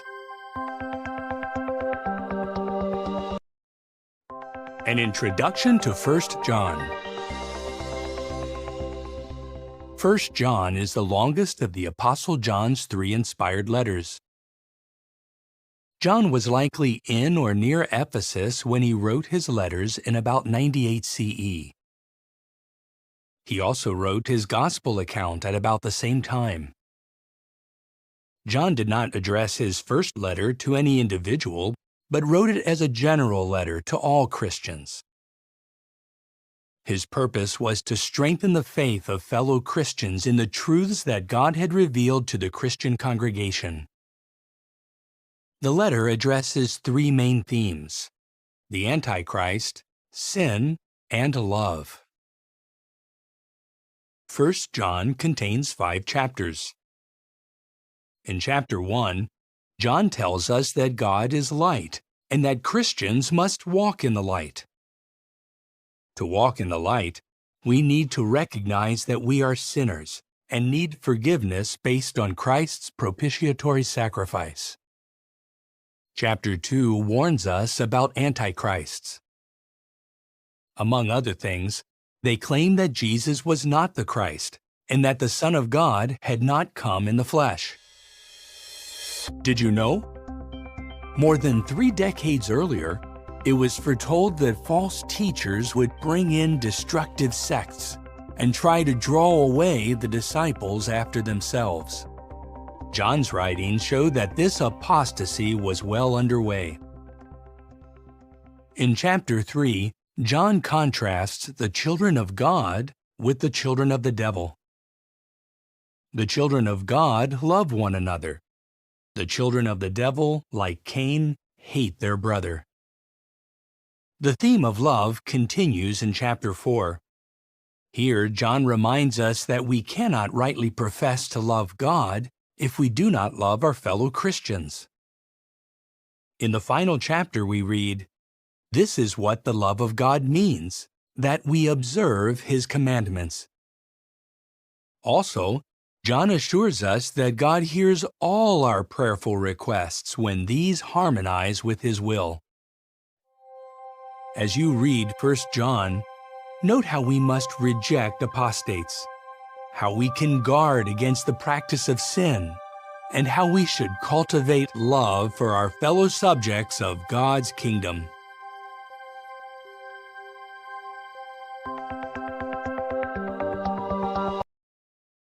An introduction to 2 John.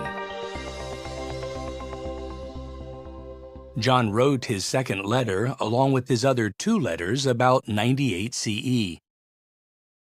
At the time, he was likely in or near Ephesus, and he may have been up to 100 years of age. John introduces his letter with the words, "The older man to the chosen lady and to her children."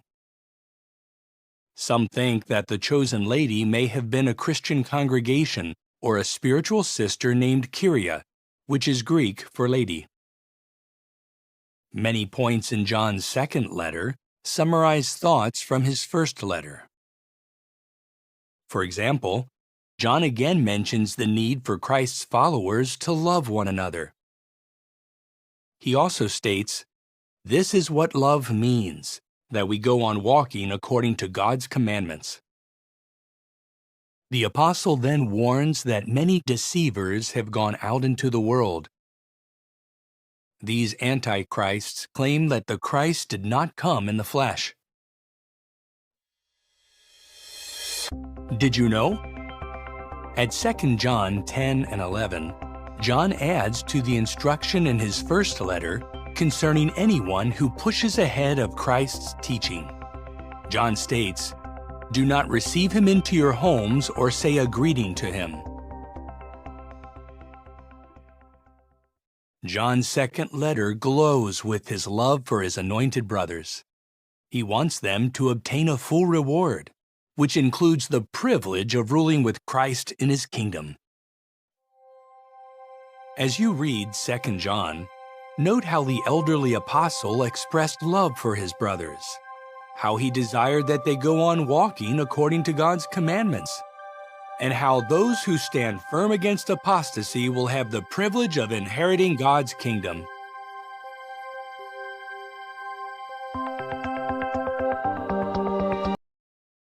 An introduction to 3 John. John wrote his third letter in or near Ephesus about 98 CE. John addressed his third letter to a beloved Gaius, a common Roman name at the time. 3 John has 14 verses. Gaius had a fine reputation for enduring in the truth and for welcoming brothers who were strangers to him, and the Apostle John commends him for his hospitable spirit. Diotrephes' attitude contrasts sharply with that of Gaius. Diotrephes is disrespectful of apostolic authority and wants the first place among the brothers. Diotrephes refuses to welcome visiting brothers. He even tries to hinder and expel from the congregation those who show hospitality. However, Demetrius, a Christian and dear friend of John, is spoken of favorably. Demetrius may have been the one who delivered John's third letter. Did you know? At 3 John 6, Gaius is advised to send the traveling brothers on their way in a manner worthy of God. This would mean carefully supplying the brothers with what they need for their trip. Gaius evidently did this. At the end of his second and third letters, John explains that his letters are short because he hopes to see his brothers soon and speak with them face to face. As you read 3 John, note how it stresses the importance of Christian hospitality. See how it contrasts the attitude of proud Diotrephes with that of beloved Gaius. And observe how the depth of John's love is expressed for his fellow kingdom heirs.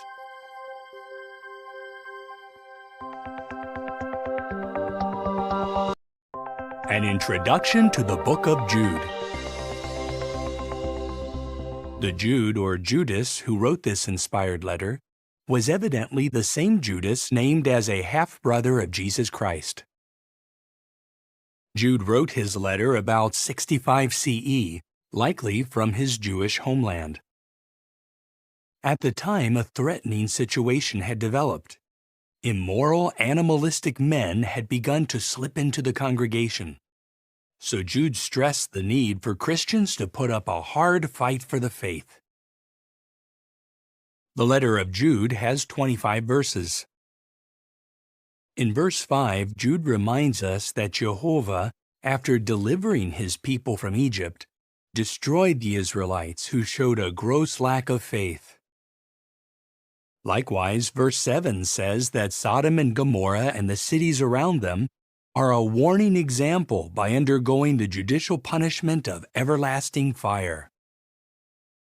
Using powerful metaphors, verses 12 and 13 describe the wicked intruders who enter into the Christian congregation as rocks hidden below water, as waterless clouds carried here and there by the wind, as fruitless trees that have been uprooted, and as wild waves of the sea that cast up the foam.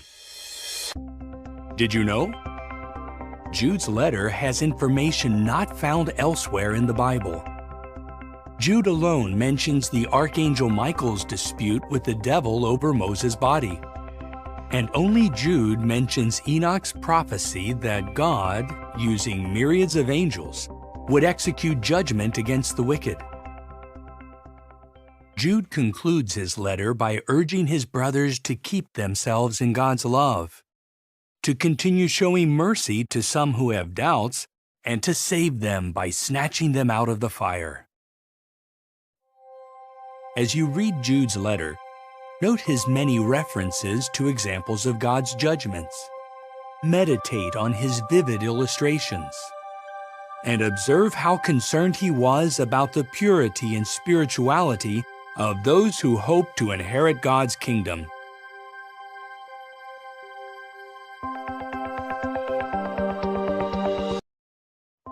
An introduction to the Book of Revelation. Revelation was written by the Apostle John about 96 CE while he was in exile on the island of Patmos. The Book of Revelation is closely linked to the first book of the Bible, Genesis. Genesis tells us how paradise was lost. Revelation tells us how paradise will be regained. Revelation can be viewed as being divided into 16 visions, covering 22 chapters.